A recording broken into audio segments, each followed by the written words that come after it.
There is a world as tangible as our own, impossible to see yet unavoidable to sense. A world enveloped by a seemingly unending ocean of forests. Buried deep in that forest, tucked away neatly within a blanket of twilight, lies a quaint little cabin. And in that cabin... It's a season, Jesus, shut up! God, it's a season finale! It's a SleepyCast season finale! God, fuck! Don't blame me for your orders. Tired of monkeys coming into your village? Sick of gorillas stealing your bananas? And children? Try beating a monkey with a stick. Beating a monkey with a stick is easy and fun for the whole family. Simply pick up a stick and beat the monkey over the head. Doesn't look like this monkey's gonna be causing any monkey business anytime soon. Because it's... But wait! Order beating a monkey with a stick in the next 4 seconds, and you'll get smashing a rat with a stump absolutely free. Don't miss this once-in-a-lifetime offer. Call now to order your very own beating a monkey with a stick. Stick not included. Welcome back. Wasn't that funny? Oh my gosh. Wow, we are hilarious. Next up, we've got our questions from our Reddit fans who have given us some awesome topics to debate amongst ourselves. Yeah, awesome. And here, you know what? Let's just dive right into this. We don't need to lube this sucker up. I'm just gonna go in dry. Oh shit. Yeah, you ready? You ready for this? I'm not ready for this. Puppy Nubblies asks, would you recommend... Terrible name. Fuck that person. I don't even know what Done. Granite Overworld asks... No, ask him. Now that one is cool.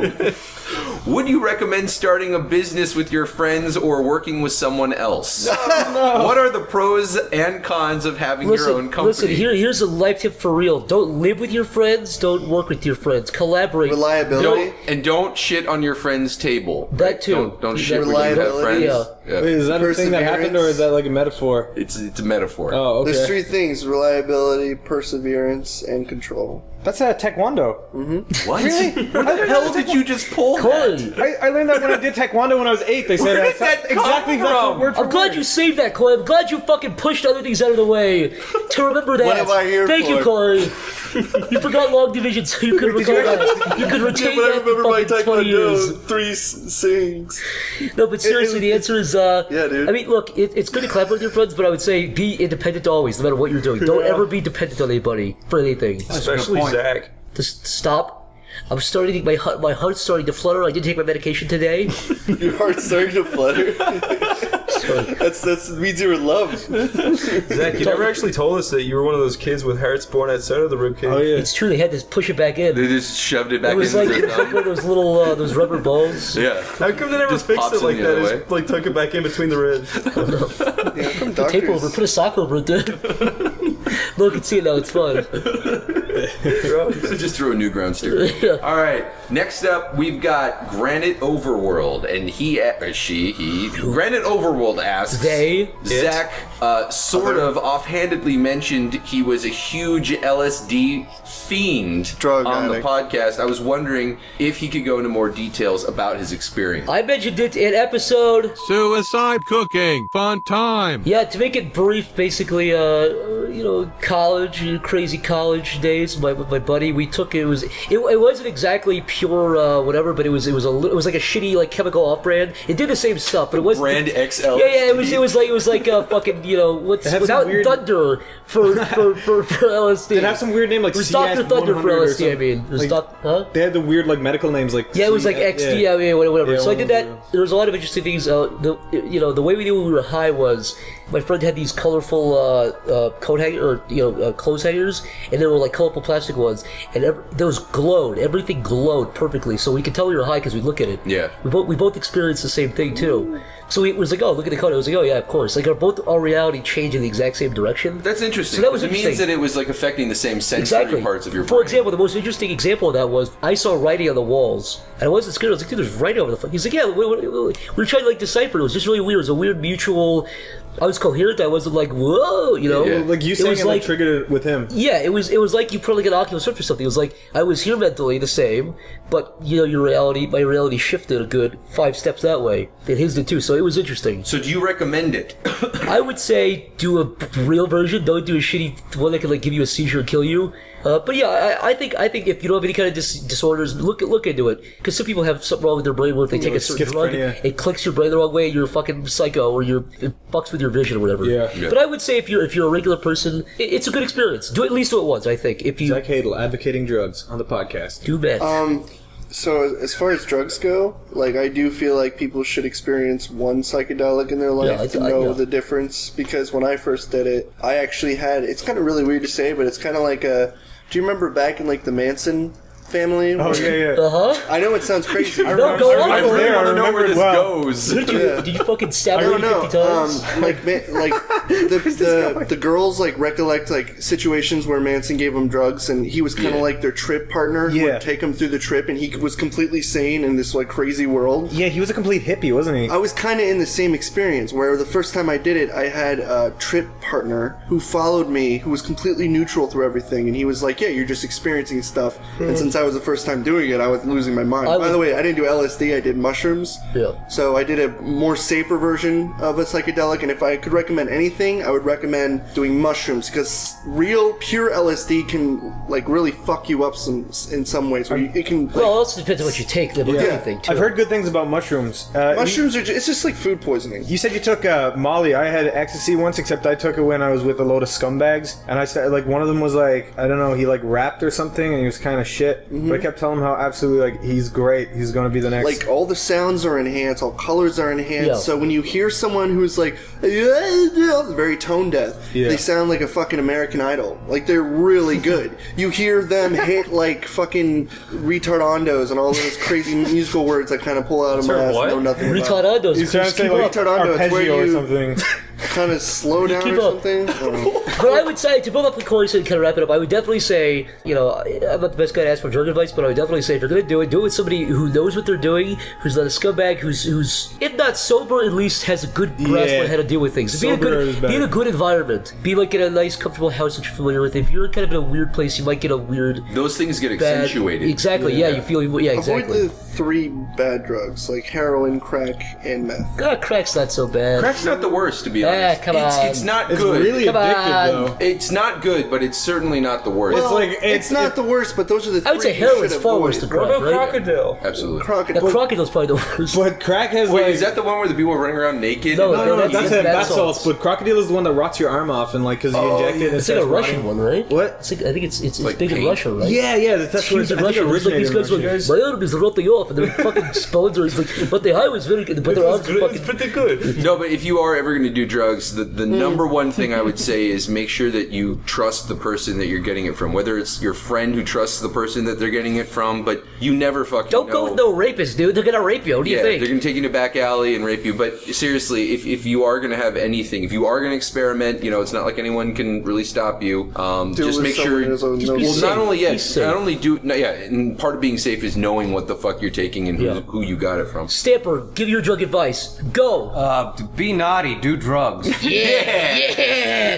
Fuck you, Ronald Reagan. Fuck you, Nancy Reagan. As long as you do drugs, you just need a designated driver and you're set. My drug advice is like you have to make sure no one's looking when they go to the bathroom. Yo, Stamper, 1, 2, 3, do weed. Stamper, 1, 2, 3, do weed. 1, 2, 3, do weed. 1, 2, 3, do weed. Do weed, dude. Come on, what are you waiting for? Fucking Melvin, you wonder why your tits sag so low. I feel like that was genuinely just saying drugs are good. What? I feel like that's what the whole thing there was. We just said be safe for 30 minutes. Drugs are good. No, look, if people are gonna do them, then they're gonna do them. True, just be safe when you do them. I wouldn't look. I'm not advocating go out and do it, but the truth is that there's. If you're going to do it anyways, be safe. There's a reason why they're called drugs, right? Because they're epic. Excuse me? What? What do you mean? Because they're the only one to drug it. Listen, Colin, fuck you. I quit. Listen, Zach. Pops collar, takes off sunglasses in room. Woo! Next question. Deal with it. Forgot to say deal with it. That dude, bro, asks, when you were kids, what did you want to be when you grew up? Police officer. An artist. Stop the bad guys. Really? Yeah. Mm-hmm. First thing I wanted to be was a dinosaur, then a wizard, then a bunny rabbit, and I did want to be a fire trucker. And then you wanted to be non-autistic, right? That was my dream. That dream is still going. Everyone wanted to be a fireman at one point. I wanted to be a bin man though, the guy who goes to collect the garbage.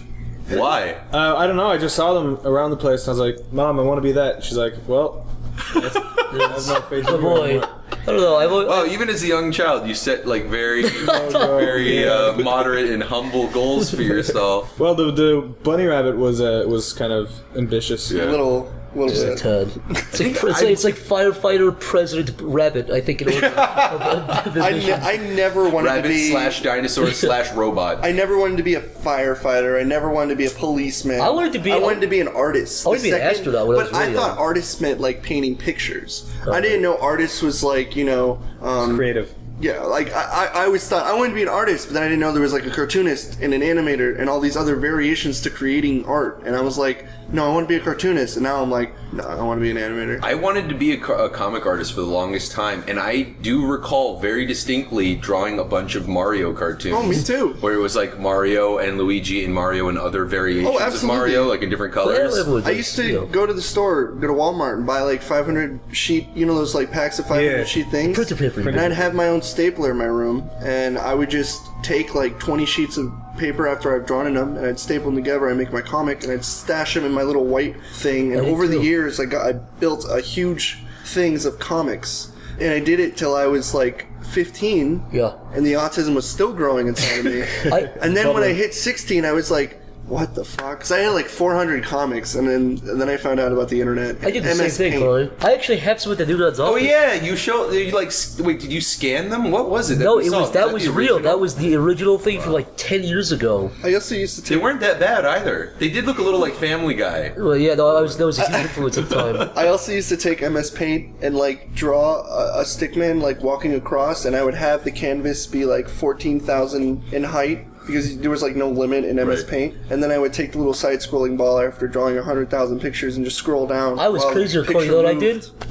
Movie Maker, and I took MS Paint and I would draw actual different frames and put them together. I did that later. I did that later with my first like Blink-182 music video. Yeah. I was full artistic like you. I made like 20 episodes of this show, and they were all like 5 minutes each. It was just, I don't know why I worked on it. It was like Chris was learning fucking 3D and how to animate really well. Yeah, I was doing fucking Movie Maker. When you were like 15, I was like, oh, look at my Blink-182 music video, and you were doing like some fucking like 3D animation. I was using that program that's free, Animator, with an 8 in the middle. It was sweet. What the shit you did was sweet. It wasn't. Well, better than what I was doing. I was actually, when I was also younger too, like when I was probably 13, 14, I made a bunch of games. Like I used to kind of skip like board games. Yeah, no, like flash games and stuff. I used to do that too. I used to steal Newgrounds game with the Swifty compiler and I did too. And I used to, but eventually I started to learn how they actually work. So I'd start to like actually kind of build games. I had Game Maker 8 or Game Maker 4, whatever. Those like RPG Maker. I used RPG Maker too. Things I was obsessed with RPG Maker. I used RPG Maker. I used Game Maker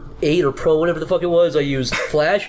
There's a really, really, really shitty program. It was one of the first ones I used. It was called 3D Game Maker. I made a game with the tomato character, and he fought like big bees, and he shot like little fireballs. I was really gay, but I was so proud of it. Do you remember Click and Play? What's that? I don't think I used that one. Click and Play, that was like the same thing. You just it's like MS Paint, except you can just make like really, really terrible games. Like Stickman just like floating across the screen and going into a house, and then it changes scene and stuff. I used to do that all the time. Remember I told you about Furcadia? Yeah. Did I ever say I made a bar in Furcadia that people used to come into? You made a bar? You actually created a bar? 15 or 14. Was it a sex bar? No. It turned into one, though. This is not a joke. It was a Nintendo bar. Where people... And I had to learn a thing called Dragon Speak, which was like coding for Furcadia, so that like you'd make it so that when people walk into an object, like text would come up and say what it was. So I had all these like stolen JPEGs of all the Nintendo consoles all on pedestals in the bar, so that people walked into them, like it would say, "This is the Nintendo GameCube from 2000 whatever." How many hours do you think you dedicated to fucking that? Asked my mom like 2 weeks, like making that stupid bar. 2 weeks? Oh, I was on RPG Maker for like 5 I never years. told you about the secret I did in that. So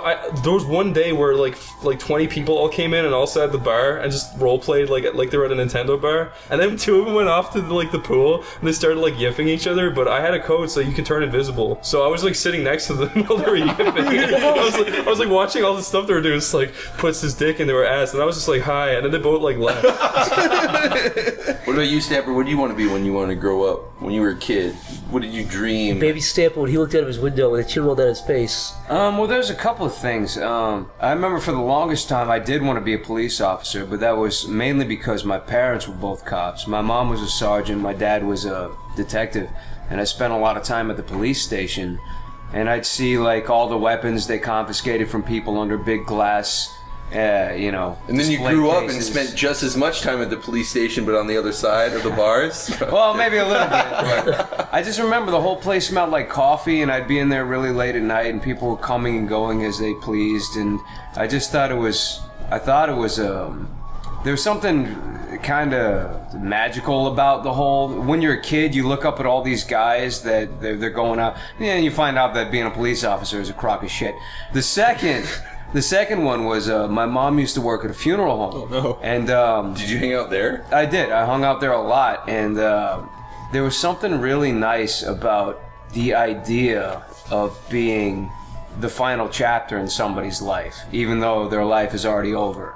You're the person that manages all that. And it was a really peaceful environment, and people would come in and it was the Midwest, so they didn't handle things in the most professional way. They used to it's kind of like, well, I guess we'll do it this way. Well, I feel like I've talked about this before, but they used to just bring bodies in and kind of wheel them over to the corner, and you could just go up and see them before they were just there. Less precautions and kind of. Just kind of more loose. I thought the way you're saying, like they put him in a wagon. Because it's of the Midwest, everyone kind of trusts each other. Exactly. It was very human, and it was very loose. Yeah. Where Rob just died. It's really unfortunate, and he's going to sit over there for a second. Do you think that shaped the way you want to go? Let me move on to number 3. And then for a really long time, I wanted to be a priest. Really? Because I had 2 pastors, or 2 priests, Christian-wise, because I grew up really religious. I wouldn't say really religious, but I did spend a lot of time in church. Yeah. And my priests were great guys. And, they used to pull me aside. They didn't fuck me or anything. I was going to say, the way you said that. Exactly. Pull me aside. But no, they always treated me like an adult, and they were always like, they never placated me or humored me or anything. We always talked to each other. Religion aside, it really had nothing to do with religion, especially in the Midwest. It's all God, quote unquote, but truthfully, it's more of a sense of it's community. That's it. Afterwards, you go out, you have a picnic, you get ribs, you eat corn and shit. A lot of the churches I went to literally had like buffet. You go to church, you go downstairs, there'd be fucking coffee and donuts everywhere. Exactly. And that's like God was an afterthought. It was more just getting everybody together. Yeah, definitely. To do, and he would sit up there and talk to you about like simple things, like, hey, if you feel bad about shit, then figure it out. It was never like you're going to. It was never Catholic in any way. It was all very peaceful. I don't know what determines which kind of priest you're going to get, but my religious experiences are either or. It's either they're like these really cool, like, hey, it'll come to you if it comes to you, and they'll be ready. And then the other one being, your grandfather, he's Buddhist, he's in hell, and you've only got how much time? You see, those are shitty priests. Yeah. I mean, the first option you gave, those were like the guys that I had. They were like, hey, do what you want to do, but listen, these are. It was more like a relaxing environment where if you were ever feeling bad, you would go to church. I think that's what Sleepy Cabin is. Not to be preached at, but to be like comforted, like, oh, everyone feels this way. It's great. Yeah, but I think that's something that I would like to believe we do. It's a place that you can go where people don't placate you. You can be yourself and all that kind of stuff. Yeah, I had a lot of respect for those guys. Or the ones that I grew up with, at least. Yeah, the good ones. Well, I'll tell you what, I think it's because those, you only get those 2 kind of priests because being a priest kind of attracts those 2 types of people, right? Sure. Almost like a cop in a way, too. It's like you either get the people who really actually want to make the, right. And then you get the asshole bully weirdos who are like, oh, just be a cop, I guess. Whatever. Yeah. So you get those 2 weird polar opposites in a position of power, like with a priest too. Yeah, but if you're just like a legitimately nice guy that's looking out for for everyone, definitely, then you can't help but look up at him and like really respect him and say, you know what, I'd like to make people feel good. Yeah, I'd like to make people feel welcome. On a regular basis, you're going into a church or whatnot, and you see people in a room looking up to this person literally, and this person is also giving advice that is, helping people. Yeah. And the whole time the dude's breaking down race and like all these bullshit social barriers, and like we're all just a big family, and it was really cool. Yeah, because it's like a little community, like a exactly. Yeah, I'm actually wondering how many people. It's like a career in making people feel comfortable and just enjoying life. Yeah. It was nice. It was really nice. They must have a huge shortage of people who want to be priests now, like new people being priests, because they must be last generation are dying off. I mean, Christianity, it shouldn't be underestimated. It's still going strong. I feel. Yeah, but I don't know. I feel like maybe like the traditional kind of Catholicism here maybe is dying a little bit, but I mean certainly I know for a fact that this whole kind of like New Age.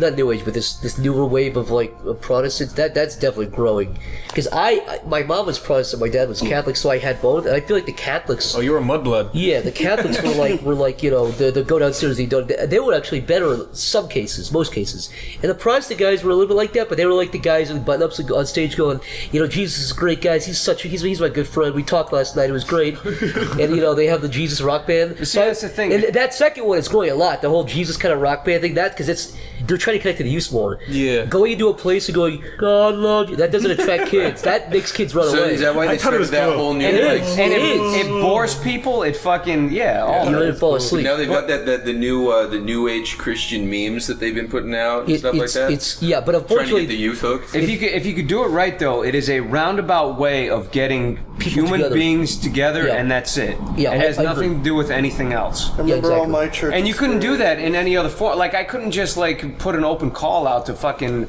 all of Philadelphia and say, hey, let's just go talk and be humans. But there's like that little keystone up top that's like, oh yeah, it's religious, so you come in and it unites everybody under then you one immediately single thing. forget it. Yeah, exactly. Which is hard to do. My church experiences was always the boring shit. People stand up there and talk, and then everyone's like, man, in unison. You're just like... I'll tell you this much. It's like in Ireland. If you got a preacher up there and he's not boring kids, then he's doing a good job. Because he never fucking bored me. He was just a legitimately good guy. No, this guy is just like, he's up there and he's just like, and then God carried us out here. Man, it's just like, I'm hungry. I think if... I think it's like with any job. If you're enthusiastic, if people see that you want to be there, they'll want to be there.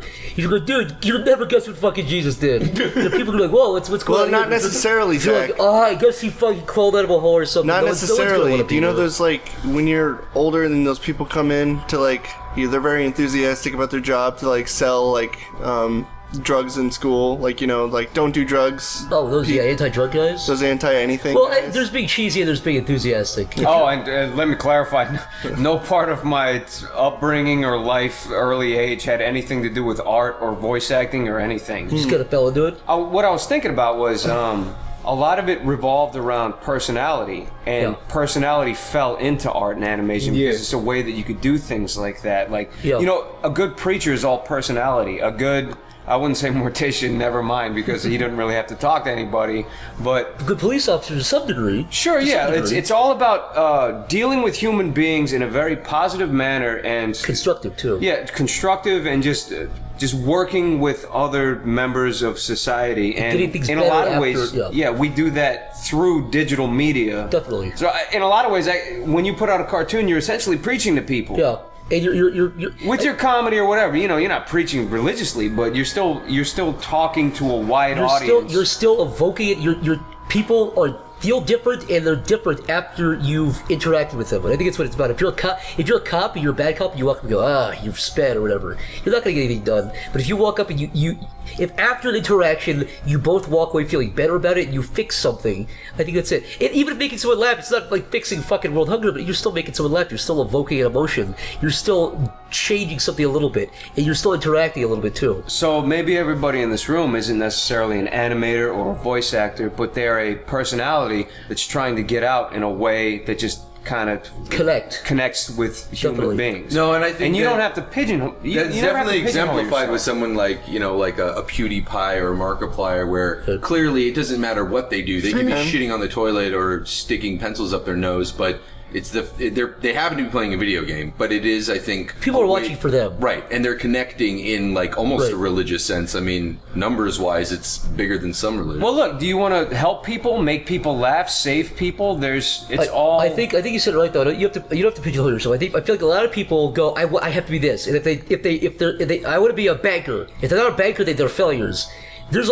Chances are you can fit into a lot of different categories with the way you are. By being human. By being human, there you go. So if you don't work as a banker, hey, maybe you'd be a really good fucking, I don't know, script writer. Maybe you'd be a really good shoe salesman. There's a lot of different things you can do. Don't. That's not to say that anything's better than anything else. No, it's just whatever fits you the best, and whatever you're gonna excel at the best, and whatever you're gonna make society better doing the best. I like that. And if you get really fucking rich, I like how it's important to become human. Yet some of us, when we were children, money is a byproduct of doing what you feel you're good at and doing what you want to do. If money is your chapter one, then you've already fucked up. Yeah. If you're looking looking to make money, then you're already failing. Yeah. Because it'll never be enough. There's no cap on when you're like, oh yeah, now I'm good. All right, Ninja Tay Tasty, Ninja J Tasty. God, Jesus fuck your Christ, name. dude. What piece of media has actually made you tear up or cry? Fucking Titanic. Really? Chris is so serious too. It's fine. We're all That was men here. early. No, okay, the most recent. You thing. cried right when the credits rolled at the beginning, though. So I don't know if that counts. You actually have to did. Was you threw the amulet off the ship? Yeah. I cried at Titanic when it first came out, so I was very young. But recently, You don't have to sugarcoat it. We're all men here. no, I'm trying to think of the most recent thing that made me actually. Okay, a letter to Zachary definitely. I bawled like a You mean bitch. Dear Zachary? Yeah, a letter to Zachary, dear Zachary. Remember There's Zachary a letter from a song. I feel like. Sorry, I don't interrupt, but I feel like if something actually invokes enough emotion to make you actually like care, then it's done a good job. Because I've seen a lot of movies, I've even played a lot of games, I've like watched a lot of stuff that has made me like almost tear up. But it's because of the music choice, it's because of the dialogue and how you feel about the characters. Yeah. I can't really pinpoint the last time I really like broke down and cried, but I do say... Also, can I ask you this? Not cry, but definitely choked. You got that little thing in your throat. You're like, ooh, I feel that. Definitely movies. Actually, the first time, this is going to sound really gay, but the first time I actually like kind of choked on was... a dick? That is gay. Yes, on a dick, and it made me gag and cry, was... Artificial Intelligence, that movie. Really? That movie made me fucking sad when I first that saw movie it. made me That really was so sad. when the parent, where it's like this little kid, he's just been wanting his mom the whole time. He's literally dying, and he's brought back to life, and the only wish he gets a million years in the future is to spend one day with his mom. Yeah. That whole time, I was just like, I was fucking bawling. That I part was is young, sad. but that was really sad. Fox and the Hound made me fucking sad. That's really sad. That is fucking Where the horrible. red fern grows made me fucking cry in school. I had to hide my face. I had to hide my face because I was fucking. My eyes were so red. I had my books over my head because I was so embarrassed. But man, that movie is sad. And all the jocks would call you a pussy too. Well, I was in like 7th grade, but Shawshank Redemption 2. There's jocks in the 7th grade. well, I don't actually, know if I get sad at Shawshank Redemption. At the end when he's on the beach, come on. I actually, It's the beach bittersweet, scene, right? The beach scene for me is probably the least, shots. for me it was the least emotional, just because it's like I don't want to hug. What about when dude hung himself? It wasn't sad. It was when the no, guy. but it's really happy sad. Yeah, but it's not It's bittersweet. Say where you said like It's like happy, but it's sad. anybody in the comment section, talk Is the about the question- thing that made you emotional and cry nearly closely. Don't Is forget the to rate, question comment, like if it made you legitimately sad? Yeah, or what happy piece of sad, media- Or No, upset? just- I just think tear up or cry. evoked a strong emotion out of you. Most movies make me tear up. I will be honest. Like I feel when like it when I does a watch really a good movie- job. I'm a bitch too. I catch it Iron from Giant. different movies. Iron Giant Yeah, I actually catch it made from me tear songs. up. There's a bunch of songs that like there's like a part of the song songs and do you're it for just me. like, Dude, songs do it for me. No, songs do it for me. and No, you look movies over your don't. shoulder to make sure nobody's standing there, and then you can just start like leaking out. Yeah. little cough. Rub it, just when rub it's your just eye a so little when bit. it's just so perfect and so beautiful, you're just like, I'll tell you the last thing that made me dude. choke up for real was they did the new Cosmo series. In the last episode, they had played the pale blue dot thing, but when they played use Carl Sagan's clip, and I was like, it fucking that's the last thing I choked up. I was like, man, There's 'cause actually- it's such a fucking beautiful piece, and they used like they updated it. They had like they kind of zoomed. This is a long pan out from Earth. Yeah. It got smaller and smaller. Yeah. That was the last thing. Space stuff like that, gay space stuff, always does it for me. When it makes you realize how insignificant you are and stuff. In fact, In my whole there's- life, I will never hear somebody say gay space stuff. Well, there you go. Makes me cry. No, but That whole phrase. they did this. The Curiosity rover took this big panoramic shot of Mars' sky, and it's just it. You look around the rover the 360 at nighttime. thing? Yeah, and it's all it's above the nighttime. Martians. It is absolutely barren. Yeah. And you can see this beautiful sky, and it's just to imagine what it'd be like to be there, just the dead silence. Yeah. In the chaos of Earth and just screaming in politics and war. It's like on Mars, it's totally innocent and quiet and peaceful. It's just, that thought always got to me. I know it's well known, but what do you think That's of the very way the Curiosity rover like plays Happy Birthday to itself every year? Look at that picture and think of that, because it's honestly just the most It's just like. there on it by itself, and a little jingle. Imagine looking at Earth from Mars. Yeah, it's like just and he's just there. it is dead silence. Yeah, the last media thing I'll share is there's like everyone has their song that they can't hear because it like invokes emotion. Yeah. And for What do me, you mean that they can't hear like something you won't listen to again? Just because it's I won't listen to it unless I'm in a really upset mood, and it's again like it all has to stem from my childhood, and it's like anytime I listen to a song was when I was going through a lot of shit. I have a couple songs like that. Yeah, and the raindrops are falling on my head is the song it is. And that's kind of raindrops. Yeah, but that's kind of like happy though. Exactly, because I listened to it and I was really sad, and it made me happy. So when I'm really upset and like sad, I'll listen to that song and it'll make me really happy. Maybe too happy, maybe like emotional happy, but that's a really good song. I really like that. That's so to. simple, that song too, and it's a really good song. It's amazing. There's Such a beautiful song. There's a song called "Haunted" by Poe, like Edgar Allan Poe. Mm-hmm. And the first time I heard that, I choked up really hard. I was like, "What's going on here?" Man, and to this day, it's still one of my favorite songs. When songs draw if not emotion, my favorite song. When songs draw emotion, it's Nada Surf has a song called "Blonde on Blonde," and that one always gets me. And Can I I listened to it while I was in New York. Can I be crucified here? What? Landslide by Fleetwood Mac. I'm such a What's faggot. wrong? Fleetwood Mac is great. No, but that song, nothing it's wrong just with such a the gay little song. song. Every time I hear it, I don't choke up, but I'm like, man, that's a sad part. It makes me sad. It fucking brings my mood down. How's the chorus go? What's that song they use in Crystal the Landslide Wine by on Fleetwood YouTube? Mac? That they use. And I don't want to miss a thing. Aerosmith. Yeah, I don't want to miss a thing. Oh yeah, Let the bodies hit the floor. Let the bodies. Always chokes me up like that. Again, it makes me shed a little tear. I always put my head in the window pane. most of the time I don't cry or get upset during a movie. It does happen, but most of the time I feel like I save it up, and then like something stupid will happen, like a commercial will come on, You're and like, it'll be "Oh!" and like all of a sudden I'm just like, oh fuck! Like, New like Windex. that- You're like, oh, It's my fucking tipping Windex. point. It really is. Though I will say the last time I remember getting choked up like at a movie was Guardians of the Galaxy at the beginning when he's with his mom. Oh, dude, that was scene tough. just like with his mom, and she like gives him the present, was and tough. then he like. Oh yeah, he like won't talk to her. 'cause Dude, he's, I like, just so glazed upset. over that scene. That's such a pussy scene. Why did that bother you so much? Maybe because I haven't. No, wait. Did you watch the movie first and then go back, and the second time you watched it, you got choked He's up saying because theater. you No, understood? no. I just saw a kid and his mom. You had no connection or cared about these people yet. So why would it even bother you at that Because point? you know what? It caught me off guard. I didn't expect a movie to start that way. You don't expect the movie to start. I'll with say a this scene too. like that. I feel like a lot of this stuff when you get choked up, it's not even the material. It's like how you're feeling anyways, and Right. it pinpoints it. You're like, Right. it just narrows it down. Like if you hear a song and it's like talking about like something that happened in your life recently, and that's when it hits you. Or like a movie when it hits something, it usually hits the thing you're trying to forget about, and that's why it brings something out of you. Oh yeah, it You know what I funnels mean? all your emotions Into into one like a- fucking pinpoint. like, and then, you know what? And then everything you hear and see, all of a sudden, if something's to going it. on, relates to that. Absolutely. You know, it's always- And truthfully, when somebody's having a bad day, I always hear them say like, you know, I'm done with this shit. I'm gonna go watch a movie. Yeah. And that's like It's a like, good luck, minefield. dude. It's Yeah, like, yeah. I thought pick the a end good of it was movie. like sadder than the beginning when he like opens the cassette. Oh yeah, That's this sad. thing? That's good. So Yeah. the beginning made that sad, but yeah, when I first started, I was like, oh, it's kind of cliche. See, I basically just blew my load 10 seconds into the movie, and then by the end of it, I was already exhausted. You know what the saddest shit ever is? You fell Fucking- victim to focus groups and everything that made people sad. The saddest shit ever is fucking Frodo and Sam on the side of the mountain dying. That's the saddest shit ever. That is sad. Or fucking Harry Potter hugging Hagrid at the end of Harry Potter 2. This Oh my god, yeah, sad. that was sad. You know what's sad is Alex Murphy walking through his house to find his family moved away. They thought he was dead, Chris. No, that's funny. He punches the screen, Chris. Frodo and Sam were like, you knew they were gonna live anyways. I mean, there's. No, you didn't. He got his finger bit off.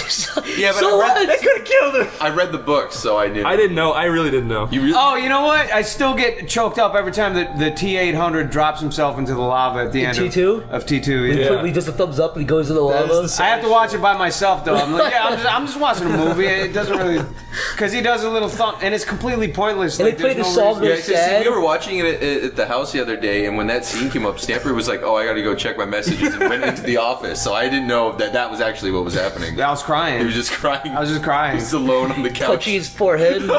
I was a little He did so much. You said you were coming back.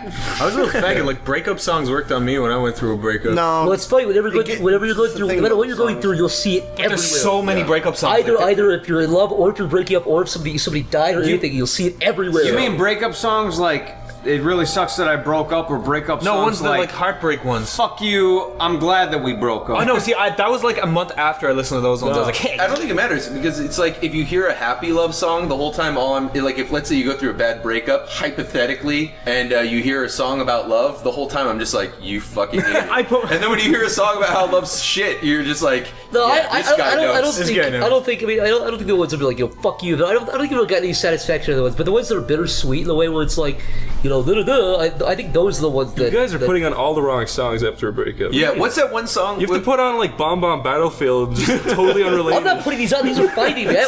Man. It sucks. And just don't even listen to the rest of the... I just keep pushing rewind as soon as he was done with that intro. I just want that intro. Look, you gotta put a Crazy Frog. But even a song like 1,000, I would walk 5,000 miles. Yeah, like even something like that, I'm listening. I'm like, you're a fucking idiot, dude. Yeah, it's like you pussy. You just wasted your time, asshole. All right, next we've got from Lost Quotes. If you could steal one personality trait from someone else in the group, what would it be? Interesting. What's a personality trait?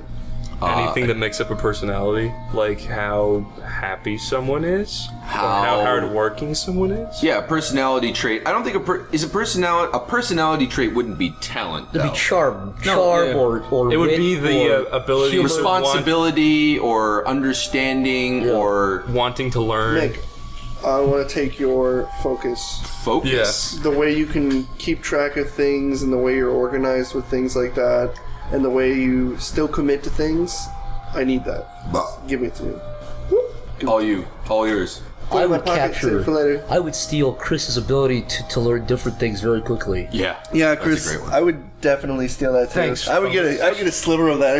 Actually, I have a thing about that. I never when I first moved in with Chris, I'd never think of just being able to learn how to make a game or something. Now he just does it. So then I was like, wait, I'll just do it. He's like, why don't you just learn how to do it? Do it. Because I thought you have to go to college to do all this shit. I'm like, YouTube is the best college ever. Yeah. I learned everything. Corey's the best animator in this group, hands down. I'll say that safely. And Corey, you're self-taught completely. You are. You just learned everything just from looking stuff up and figuring stuff out.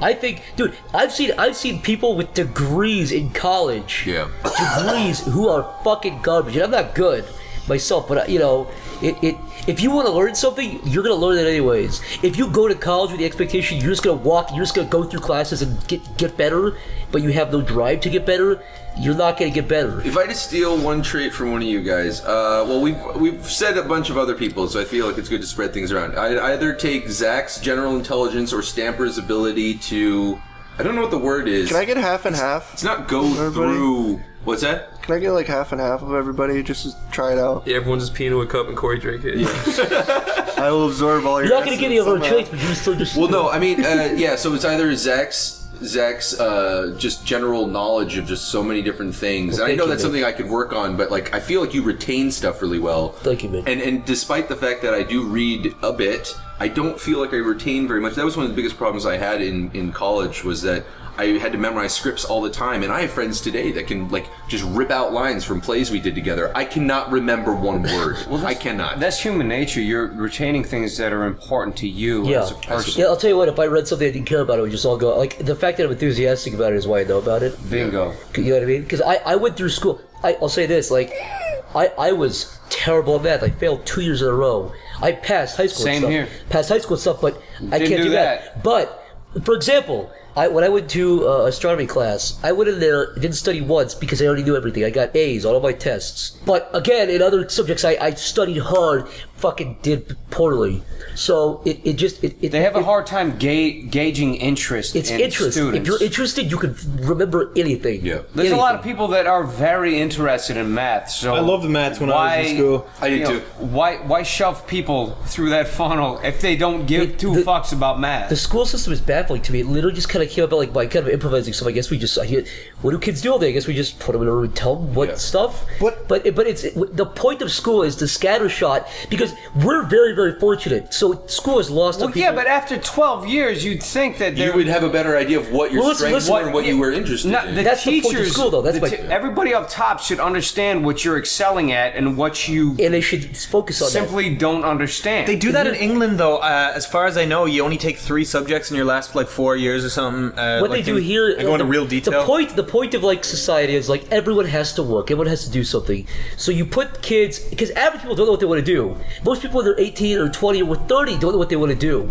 We're very fortunate, but most people don't know what they want to do. And so the idea of school is to show everything at them, fucking throw everything at them for 12 years, and hopefully they go, yeah, science wasn't that bad. I get art, okay. But in a little bit of that defense is I still don't know what I want to do. A little bit of that defense is you won't know until you try it. In some ways. No, I agree with that. But at some point, if you're doing horribly at something, I'm never going to have if to do you're clearly not showing any interest and you were bombing hard and you're math, bombing hard, exactly. It's depressing. Dude, I was in pre-algebra for 3 years and then dropped out of high school. Not because of pre-algebra, but everything else. It was just I'm not a math person. I don't understand numbers. I think most of the things I learned actually were completely useless to what I'm doing. I forgot 95%. Everything, by the way, Mick, talking about what you said, everything I know now, everything that I retain, all the knowledge I have and stuff, not all of it, but the stuff I know about is stuff I learned about actively out of interest.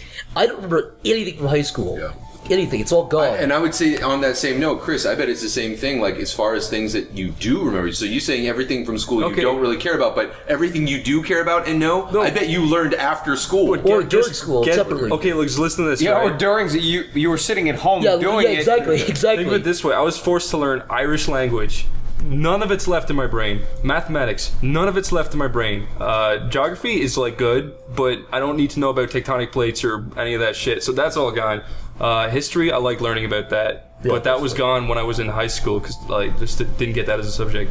Biology was good. What else was there? Religion. We have to learn about religion. At the same time, I do think it's good to have an educated public. It's good for Americans to point where Iraq is on the map or whatever. Stuff like that I get, but there's a difference between that and fucking forcing kids to learn trigonometry when they're fucking, when they're super interested in even big art theater. History, I don't know any art history. It's boring. No, give a fuck. It was all shitty pictures, except for the Renaissance. But if that's your thing, my cousin Aaron is a god in math. And you go up to one of his speeches and he'll just sit and say, here's my hypothesis here. And he will leave you in the first 10 seconds. You won't understand anything he's saying. Granted, he's part of my family and all that, but that's what he excelled at. That's what he cared about. Yeah. At the same time, he probably bombed home ec, art, everything in between because he was so focused on math. It's so infatuated by it, And then maybe... But let them be good at that. Exactly. Yeah, absolutely. Why grade every human being on their level of understanding on every topic on the planet? If you're amazing at math, you're more valuable than if you're kind of good at everything. Sure. You're more valuable. And then drop all the other subjects out and say, dude, you're going for math. Significantly kind of tone them down a little bit, man. I hated math. I fucking hated math. I still have to read numbers backwards. I don't understand numbers. I know basic front math and counting on my fingers, and I'm still at that skill level. I never learned long division. No, who I still don't get it. It's you don't need to know that kind of shit. It's really embarrassing. I'm a grown man now, and I still have to count the rent out on my fingers. Yeah. I'm a grown man. I don't understand numbers. I'm a grown man, and I go into a fucking restaurant,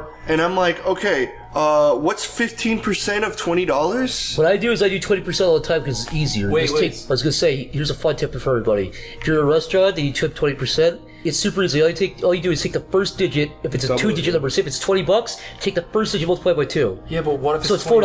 What's that? What if it's 29? Round up. Okay, there you go. $30. So 3 times 2, $6. $6 tip. Yeah. So wait, out of everyone here, who likes maths? I liked it. I liked it. I liked it, but I was bad at it. Okay, but I was just about to say, I thought artists were more like... I was going to say artists pretty much don't like maths, but no, because two of them... It's not that, it's more like... no, I respect maths. I respect it. I admire it, respect it. You could, for example, it all ties together. Color theory is all math. You could pick colors that match with math. You don't have to have an eye for it. And I also everything think ties design. together. I think math people are actually, I think, decent at design. Yeah, I mean, when that's not a hand in hand, but I do think that they're. I was about to say that at the same time, me and Mick both like code and stuff, so we kind of use both. But we use coding for like art related things. Like Mick uses it for like making websites, and I use it for. I was just. And you need to know math for that. You need to know. You have to understand. You know, it's funny because some people would say that a lot of math people are good musicians. Yeah, that's true. I've heard that correlation too. I'm just saying. Like the thing is, no, I wasn't saying that was a fact. I was just seeing if that was the case here. Math is not. Well, how many people are left-handed in this group? Not me. You. Oh, yeah. I thought for some reason I thought you were left-handed. No, right-handed. I'm a normie. All right. Wait. I want to say something. Stamper, have you ever talked about Vincent Van Gogh on the podcast? I might have cracked on him once. Okay, I was twice. because I thought your opinion on him was funny. I don't think any of us know that. What's your opinion of Vincent Van Gogh? Well, I thought it was a hack. Damn, dude. Just drop the axe. What you look that pussy walked around? He's like, "Yo, Stamper, what's up?" What about that one dude? Shit, What about that one dude who drew? Look, like, I'll put it this way: like, go He to a walks. museum. I'll be Vincent Van Gogh. What's up, man? Heard you been talking shit. My buddy Rick told me about what you've been saying, man. Talking shit behind my back, man. Oh yeah, I saw Starry Night. It was great, Mr. Van Gogh. And I also man. saw a painting next to it that was photorealistic before photographs even existed, and they painted it with berries. Damn, dude. Where'd that come from? I don't know. Oh, boo-hoo! You cut your ear off? Oh, I'm sorry. I'm sorry you have problems with your fucking life. Say why you don't like him. It's funny. What's that one painter? That one dude who makes faces look like Picasso. Fucking Picasso. I hate Picasso. I don't like. Well, see, that's the thing. Like Van Gogh and Picasso, they all went through phases of what they did. I think so. You can't Picasso- totally hate him. And truthfully, They all started with, He's like, a creator, very- so I cannot say that I really hate As Van far Gogh. as art goes, I think Picasso. And I hate Jackson Pollock. I'll say that much. Maybe Picasso has maybe two pieces I think are good because it looks like he put effort into it. But for the most part, I mean, If it were in my opinion, Corey, if he uploaded his picture to the New Gods art portal, what would you review? What would you leave him? What would be you like score him? 0, nice creativity. Wait, what about that guy who did the camel soup? I'd be like, oh, how cute. Are you pulling off a fucking, what's his name? Are you pulling off a Tim Schafer look? He'd respond, be like, too long, didn't read, lol. What do you think? What about the dude who did the Campbell soup and the Marilyn Monroe shit? What was his name again? Andy Warhol. Yeah, he was kind of shit. He was the first meme maker, as far as I'm concerned. I don't know. Why is the can of soup interesting? Then recolored it. Because it was presented in a way that you've never seen it before. Jackson Pollock holds the record for the most expensive painting ever sold. Really? And he's up there, and it's one of those bullshit fucking splatter paintings, and I can't stand it. Oh, it's one of those ones? Oh, I hate those ones. Fuck that. You've never heard of Pollock before? No. I know I'm gonna get crucified for this, but the dude was a fucking hack. And No, then he if it's one died of those as splatter an things, then alcoholic, and I'm glad. Looks like the Art Attack logo. Fuck that. They have like art museums where they glue hair to cheese and they're like, it's realism. It's realism. It's emotion. I just had to let my emotions out. I heard something recently that really stuck with me. It's like, I think art went from like expression plus talent to just expression. Yeah. Alright. Anybody can express themselves. It doesn't make you a fucking artist. Interior semantics. It's not a girl standing on expression. pies. Yeah. That's It's art. doing something, and then somebody else Painting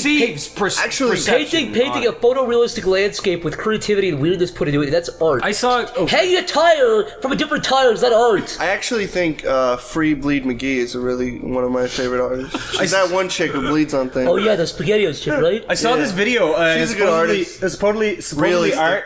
It was 3 naked people rolling around a crowd of people, and they had to like hold them up while they were like going around. And Yeah, I these saw people- that. It's these people in Katamari the audience- Damacy. These people in the audience didn't know what was going on. Just naked people had their ass in their face, and they're like, Jesus Christ, that was art for some reason. They were just rolling down. I think the thing. anyone calls everything art because, like you said, expression. Expression is People not art. Well, that I don't people think would. so. I'm sure there's a school of people that argue otherwise. Do you remember? I feel like I agree with you, it's a crapshoot. It's like rolling dice. Like, Zach, you could dip your hand in a bucket of black paint and then just whip it at a canvas and then just wait for somebody to say, oh, that really speaks to me. And then you can sit and bullshit them for a couple hours and be like, here's what I was thinking about. But truthfully, It was a metaphor for you whip racism in the black United paint. States. Yeah, You exactly. can literally fucking add a million things to it. You see all these black dots? Those are all the African Americans that aren't getting their just cause. And I also think that the people who think that they're good are all like bullshitting themselves because they want to seem like they're higher up than other people. They're just want to snobs. look part of an Go to eBay, type in painting, and then sort it from highest price to to lowest price, and you will see exactly what I'm talking about.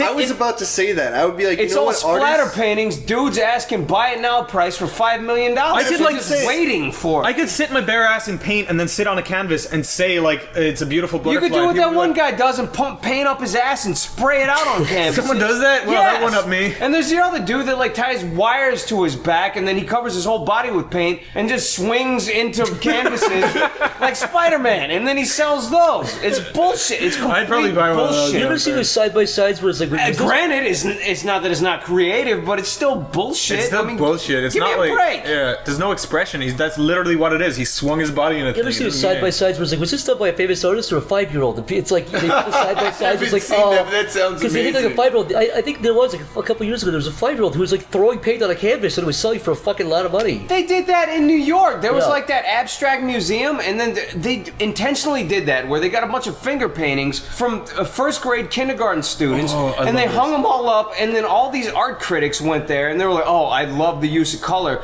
But it was children that did them. Exactly, that's my point. It's exactly it. They don't know what they're talking about. You think like the dudes at like RateMyPoop.com, like they actually that is art. They carried in a turd in a duffel bag or in a plastic container. I get those confused. And they went to one of the art people and they were like, "Here." They showed them. And there's like googly eyes implanted. I remember a turd that was rated 10 had googly eyes and was looking back at you. Do you think he presented that turd to an art place and they gave him $4 million for it? You know, Corey, it's fucked up, but I honestly think if you gave a petrified turd with googly eyes to an art museum, they'd put it up. They would. Not only that, but I have because it's art. It's real. I don't think I've told this story before. Realistically, when a poop comes out, it's looking back at you. That's the only thing it sees. It's looking up. It's not looking down. It's looking up. So you wash it away. It's a metaphor for the poor looking up at society, man. Some lady got like sued because she was like a janitor at an art museum and she threw a bunch of garbage into a trash can and the artist was like, "That was art!" and it just like got her in trouble. What the fuck? So there is a village in Germany, Kleve, Germany, and you can look it up. And at the top of this village, there's a hill. The whole thing's built on a hill, and there's a castle at the top. And this whole village, Kleve, is famous for an artist that they had. It's one of the things they're famous for. They had an artist that was very famous there, and he got so pissed off that everybody loved his work. No matter what he did, everybody would say, "Oh yes, amazing, amazing," and they'd come. And he got so pissed off at it, he was like, finally, he just pooped in a box, and everyone fucking loved it. Yeah. Not only did they love it, so they put googly eyes on it. No, they should have. If you go to the castle, it is the centerpiece of the museum of the floor that is dedicated to him. It is literally the biggest FU to himself that he could have possibly That's what I'm saying. That's why art works and that's why comedy works. The first rule of comedy is people always laugh at, and they're always receptive of things that they've never seen before. That's why things are funny. That's why it triggers in your mind. You do something, never mind a meme. A meme is funny or something random is funny the first time you see it. I feel like a lot of people see that and try to be artificially random. Right. They try to be artificially creative and say, but they're still missing the point. It's all something you've never seen before. It's like, there was another gallery in New York that the centerpiece pieces was a pig's head. They cut off the head of a pig and they put it in a confined acrylic box. And the art piece was watching the pig's head rot and just you gather bugs and do all that, and every time you went back and you saw it, you just see the pig head rot. And it's something that nobody's seen before, but that's art. And people paid astronomical amounts of money to see a fucking pig head rot in a box. But it's all something that nobody's seen before. That's all it is. And it works with a lot of stuff. Well, I was going to say, that's probably why if you look at the paintings that are most expensive, they're the ones that look just like random-ass bullshit. Because if you have a painting that looks like something else, your mind can comprehend what you're seeing. Yeah. And you might even be able to put a value on that. But if you're looking at paint splatters or some like weird abstract piece of shit, because you don't quote-unquote understand it, you try to fill in the blanks, and all of a sudden the worth of it is so because whatever, it's undefinable. Well, I'll tell you, it's almost like a self-appreciation. It's like you assign it your own worth, so you're kind of assigning yourself that price. The more you care about this random piece of thing, the more you're equivocating it to your own value. You're really paying for your own opinion there, right? You're paying for your own opinion. This is what I feel it is, and I feel this is the best example, and this is what you know what I mean? I want to hold a focus group for paintings. I want to show one painting and then bring 20 people people in and say, write your honest opinion down on this piece of paper, and every opinion, it's going to be a fucking travesty at the end of it, because nobody's going to have the same... And that's what they're capitalizing on. That's what the people, they know what they're doing. And they're saying that's the art. I'm sure that they would say, well, that's the point, is that people interpret differently. No, what they're saying is you just don't understand it. Yeah, exactly. And if you pay enough money, then what's funny too is a lot of sometimes you'll even have the artists be like, somebody will say painting, like, oh, it's a metaphor for all the Jews killed in the Holocaust. It's like, no, it was drawn an apple. It's like one of those different angles. It's like one of those bullshit movies that has like an ending that's just open to interpretation. Yeah. So everyone's in forums like, no, it meant this. It's like, oh, you're so stupid. It meant this. Oh no, you're stupid. It meant this. And it's easy to pander to people's personal, because like if you read a book, it's like you imagine what the main character looks like. It's the best version of your head. Right. So it's a really kind of an easy way to get out of things. I think the unambiguous ending, or the left to interpretation endings, are always really lazy, because it's like literally it's what the person wants to be. Like the artist is so terrified that they're not good at their job that they're like, oh, you decide, man. I'm not. Right. I don't want to write it. I'm a writer. I think there are cases where, like, if you've set it up right, I feel like there are times maybe it could be kind of fun and playful, but if it's so lazy, it's just like, I don't know, you decide. So last thing, do you think when I see an amazing painting done by somebody in fucking 1824, I look at it in a technical way, but most people don't respect it. They're upstairs looking at all the contemporary art. I'm looking at it in this way, but it's something that everyone's seen before, so they don't care about that. Definitely. Well, it's the other problem too is they look at it. Okay, they see like these amazing marble statues before like anyone really knew how to carve marble, and you're like, wow. Nobody I know in this entire lifespan could ever carve a human statue out of marble with that kind of detail. In fairness, though, they became what's called, like, not interns, but what's the word when someone takes them on to do to help apprentice? Apprentice, yeah. They became them when they were like 14, and that's all they did until they were 20-something. It's still amazing work, but people always look at it at like the corner of their eye, and they just walk past it. Well, it's because they know what it is, right? They can see, okay, this is this person's skill level. This is this person. This is how long it probably took them. This is what it looks like. But if you walk up, it's pretty. Basically, it's self-masturbation. That's what people are pandering to these days. It's self-masturbation. It's you projecting your own opinions and whatever you want it to be. Like it actually matters. I was gonna say, when I look for art, the things I'm looking for in art is two things. Either a half-naked girl, or the art is like, it's a path, but it's like a unique kind of style. Like there's that one art piece where it's like the path is constantly going up, but it tricks your eyes into thinking it resets. In Escher? That was in Escher. Oh, Escher, that stuff to me is really cool. So something that you look at that fucks with your vision, like something that if it like you look at a dot in the middle and then like you can see shit other than that. In my opinion, that kind of art is. Are you talking about optical illusions? Yeah, it is fun art though. That to me is cool. I would actually rather have a piece of optical illusion art in my house. You're talking about like on Facebook where it's like stare at the dot. Yes, I want that on my wall. Square. Yeah. I want that on my wall with a naked girl next to it. It's perfect. It's like this keeps your attention and this keeps your attention. Or she's clothed, and then when you look at the dot and then look at her, that would be perfect. That would be a perfect. Corey, put the dot in her pussy, dude. It's both. No, what I mean, it did that, Corey. You can do that, dots appear all over and then titties. like since it like makes your vision all fucked up, you like look at her and then her titties are twisting and it's like kind of like No, what I'm saying is for the kids out there, hey kiddies, if you want to have nudie pics up in your house, you can do some cool optical illusion stuff where like you have to stare at like a green dot for 5 seconds. Really hard to do that. And then look at the picture and you'll see this beautiful pussy naked thing, naked guy, girl, whatever you like. What do you think? Let's do it. I'm saying if you just walked into the room, your parents would never know. They'd have to be staring at green and red dots. To go back a couple. Get a dot in the pussy. Thank you. Get art, so you need a fucking decoder ring to enjoy it. That's right.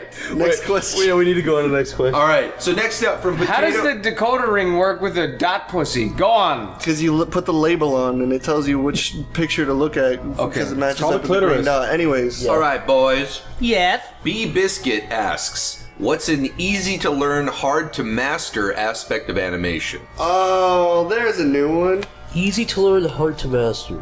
Easy to learn. I would say this. I would say all of the principles of animation in general. There's probably 5 or 6 things that you really need to know when you're animating. It's easy to learn what those are and know what those are and know you have to do those. But applying them. But to actually apply those in unison, like a nice dance, is super hard. Here you go. Keyframing. People think like, yeah, you can do keyframing simple. You get to the first point to the last point, but there's a lot of stuff you kind of have to know. There's a lot of moving parts moving at different rates. Yeah. It's not hard. It's tedious. Everyone has a different method of animating. Yeah. Mm-hmm. Like everyone in this room right now animates in a very different way. So you can't say that it's hard. Well, it was hard for me. When somebody's asking, they're looking for a direction in that, and there is no direction because everybody does things their own way. If I opened up one of Zach's files, my mind would be blown, and vice versa, and anyone else in this room. Like, everybody does things very differently. It's all about your bottom line and how you want to get it out.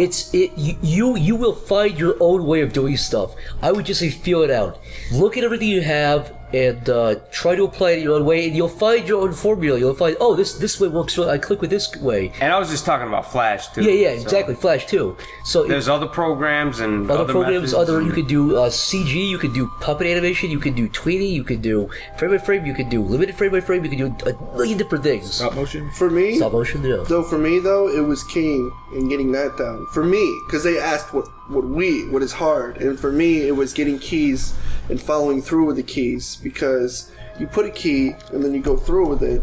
But for me, there was always like, I had to learn how many frames would go in between that, or if I wanted to exaggerate certain things. And then sometimes I would change the keys or add in more keys because I didn't like how those keys were laid out. What I tried to do, and this is what I try to do in general now with animation, I think it's the easiest thing to do, is it's really easy to get carried away and do things straight ahead and do kind of micromanage everything. But what I do is I do keyframes. I divide it more and more and more. So maybe the end of this animation has 50 frames, but I start off with 2. So I do keyframe, then I put one in the middle there, then a breakdown. Then I put ones between those, then I put ones between those, then I put ones between those. So it's I kind of have it constantly. Well, it's like a cell dividing. Now for me, it's kind of like what I do is, since I'm doing like game development, so I'm doing characters constantly, I have full bodies to work with, but I have them kind of not in a T-shape like bullshit 3D, but just in their standard stand position, and I pretty much take their area of perspective and I work within that area. So if they're punching, I take their static position and I draw them punching over that, kind of like that's the overlay for me.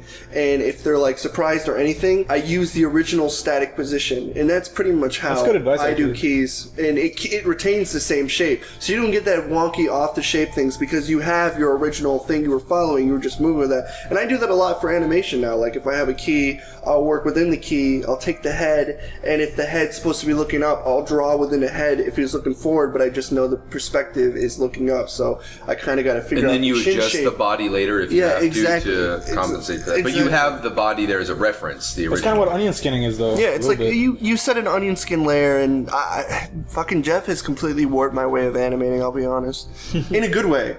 Before it used to be more like really freehand. Wait, where is Jeff? He died on his way here. He didn't honk his horn like he's supposed to because it's kind of like the uniformal rule when you drive the Jeep guys fucking rode him off the road. They Mad Max, crashed into him. They all rolled him off the street. Jeep guys beep at each other? Basically, if you don't honk your horn or wave at them or acknowledge other Jeep people when they wave at you, they will fucking hunt you down and kill you. They recognize you too. Yeah, but is that actually a thing? Like that they do honk at each other? Yeah. Wow, he's recording Evo right now. Yeah, he's in his underwear. Evo. He's T-Voing Evo with a sweatband on. Next question. W. Bollendorf asks, what complications have you run into over the course of season 1 of SleepyCast, and how have you overcome them? Examples given: technical issues, scheduling conflicts, etc. I would say, I don't know if we've overcome. I feel like we've gotten better at not fucking up as much. I feel like the biggest thing, a lot of people don't hear themselves talk a lot. Yeah. So when you first hear yourself, it took me a couple podcasts to kind of talk slower and talk a little more, be more clear. Concise, yeah. And it's also a lot of people also have little quirks or say a certain word a bunch of times literally or something, whatever it is. Mm. And you go, oh fuck, and you try to correct it. So I think that was the most interesting thing, is kind of listening to yourself talk and going, oh god, that's what I sound like, and trying to be more concise and stuff. And also a new thing that we do that, just so everyone's on the same kind of page, is that I'd edit it. I do a kind of like one edit, and then I'd send it over to like Stamper or Chris or someone or Mick to like just refine it. That like helps. It's a process. It's like a Model T line, right? It's I think one of the biggest complications you run into, especially when the group gets bigger and bigger, is talking over each other, and that was something that we still work on. Yeah. And I feel like we've done a pretty good job considering the amount of people that are in the podcast talking and just like our personalities. So I think that was definitely one of the bigger. First like 4 episodes I didn't know what to fucking act like because it was just weird putting a microphone in front of you for like the first few. It's the same thing as being on camera. The first few times it's like, ugh, what the fuck am I supposed to do? But then you just get used to it and you just act normal. Was that it as far as complications? I feel like more. I mean, you know, and also our just fucking recording equipment died and that shit, but we figured it out. I think, you know, definitely we've had some. There have been times where if I could spill the secrets after all these months, there was episode 5, the Rogue Fingerer. We did that entire Christmas versus Halloween debate, and it deleted. Yeah. So the one you hear was we were all defeated. Stamper like walked out. We were all just like, "Oh my god!" That was so frustrating. An hour was gone, and Stamper came back with some beers. He was like, "Let's just do this again, man." Yeah, and then it was so funny because we're so calm. We're like, "Oh man, we're so defeated." And then Stamper goes, "Anyway, fucking quit!" And like, it just went right back into it. So that whole debate we pretty much already had, but I think we added enough to it to where it felt organic and real again. Well, see, But so if you listen to whenever Stamper, whenever I remember the exact point, it was whenever with the audio cut up, whenever I was talking about Easter or something, and Stamper was like, "Anyways, Christmas." I think we actually made up a user. I think we made up a person who asked the question. I think we made up a fake person. I don't think anybody asked that question. Because I'll tell you what happened was I was talking about Easter. It just very naturally went into Christmas and Halloween, but we had to come back to it. I was like, I can't remember how we segued to it. Right. So we said, okay, this person asks, which is better? That person does not exist. So there's I didn't even know there's that. a secret. Really spilling the beans, Zach. Yeah, We're in deep waters now, Zach. There's a skeleton on claws. Well, while we're here, why don't we just let it all hang? Yeah, God. It feels so good to have that off my chest after all these months. I know. Editing that Halloween podcast was a fucking nightmare. Oh, why? Is that why it was so short? Yeah, it was like a lot longer, but it got like, so we were all sitting around here, and then fucking it got to the point where no one knew what to do, and we were all improvising, and it got really stressful. And then Jeff literally like left, so then we wrote that into it where he got lost, and then we started killing off people, and that's why we started killing off people, because Jeff left, and we just decided to do that. And then I had to fucking rearrange all the portions of that podcast to like flow naturally, and I had to fucking put in all the sound effects, and that was a fucking. I think that's one of the complications. I mean, it seems obvious to us that editing is a big part of it, but I think there are certain people that have a misconception that it's basically we just word vomit and then print it, go. No. And that, but I have to give Corey props because at first all the ones with Corey in it were so difficult to edit, but now he's so like calm and knows what good job, to do. Corey. You're a good boy, Corey. Yeah. Thank you. I think eventually though, because a lot of people have been asking you what kind of improvements would you like to make. I think eventually I think a good actual proper mic setup would be when we each have a microphone at some point. Right now. I think we start off with one, so yeah. I think if we get to the point where we all have our own microphones, we all have a good audio quality. We don't have like interference in the background. So I mean, that's a point we'd like to get to. I'd like more. Obviously, people have asked for this too, but I'd like more commercials, more written stuff, kind of fun, improvised. Yeah, I would love that. That would definitely add to it. Yep, that's a plan. That's definitely a plan. When we do revisit this in the future fall, I really feel like you will hear it. People think like, oh, it's going to be reimagined. It's like, no. Basically, what's going to happen is we're going to take the time to regroup, because I mean, to be honest, this all happened so fast. The Patreon happened, and like within 2 months we met like fucking 6 goals. So it was just like, oh, okay.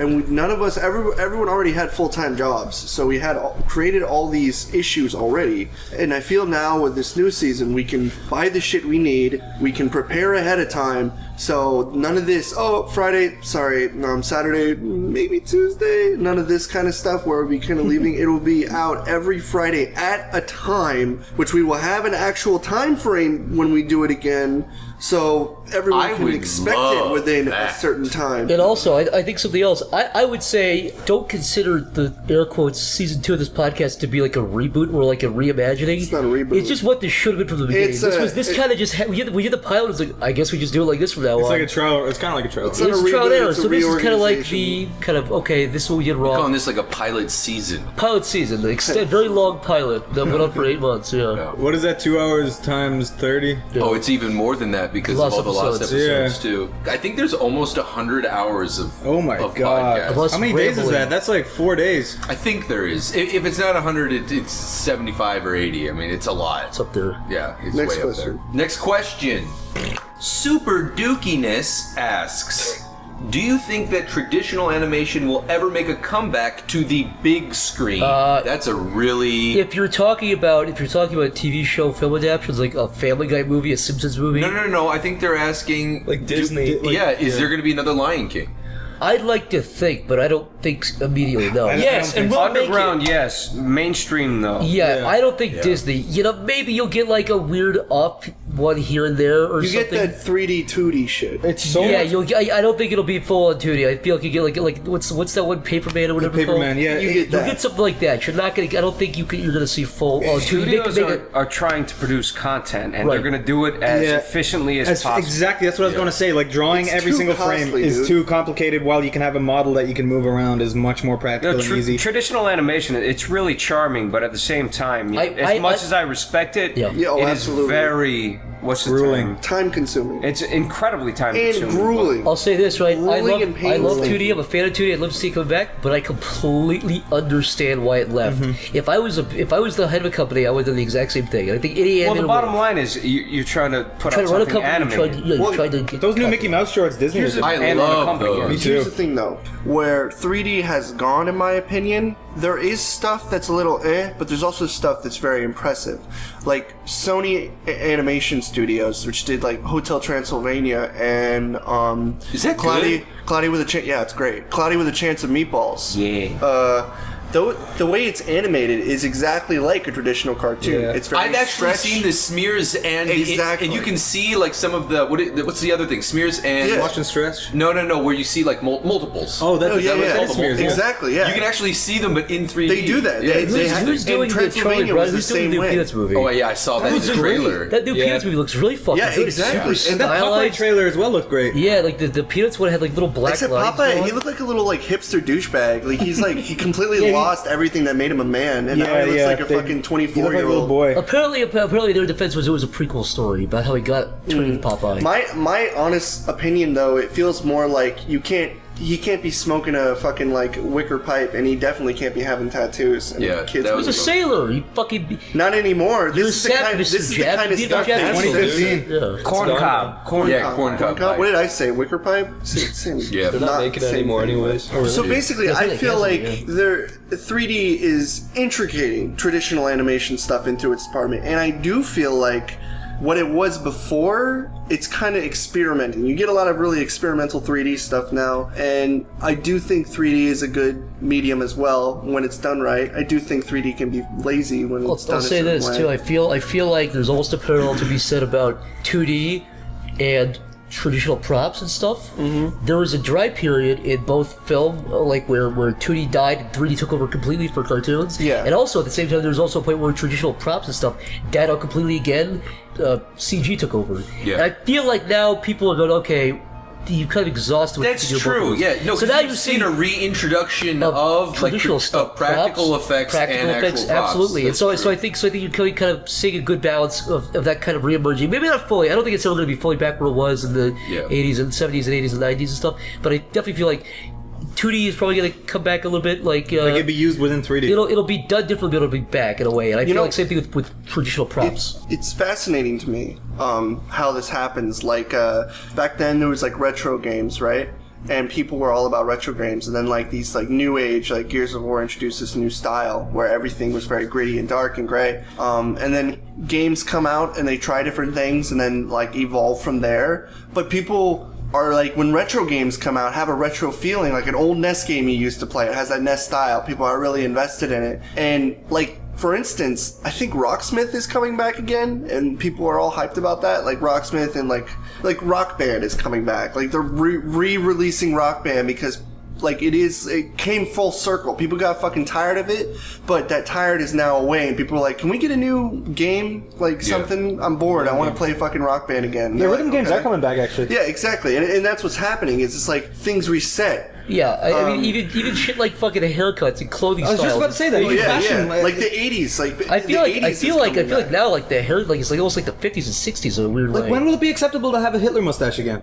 Never. Yeah. I think he knocked that out of the park for a little while. That's going to set on the Because sidelines. there was a long period of time, I remember when having like a pop collar was really douchey and faggy. But I guess it's come back because you do it all the time. That's so cool. But like even the beard thing was having a beard was kind of not really itself for a while. It's like the last couple of years it's kind of come back. Oh, it's come back a lot. Sexual? It's come back quite a bit because of all the craft beer stuff. Everything moves in cycles, basically. I thought you said beards. I did say beards. Oh, I thought you said beer. No, you freak! I said beards. Oh, well, there was a period when people were drinking a lot less beer.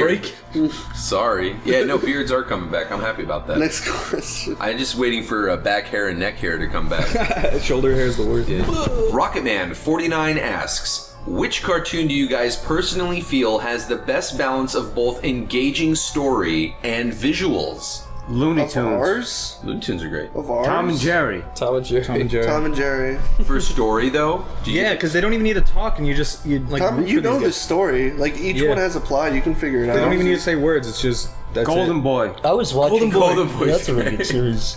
That was great. Wait, is the question pretty much good visuals, good story? Which cartoon do you guys personally feel has the best balance of both engaging story and visuals? Ghost in the Golden Shell. Boy. Ninja Scroll. I like Ninja Scroll. A ton of animes. I don't know, Akira? Yeah, Akira or Ghost in the Shell. Akira. Is there any Western ones that you guys like? Yeah, let's do it. SpongeBob. SpongeBob. That's actually a good example. That has really I'm on board with SpongeBob. That's a really appealing art style.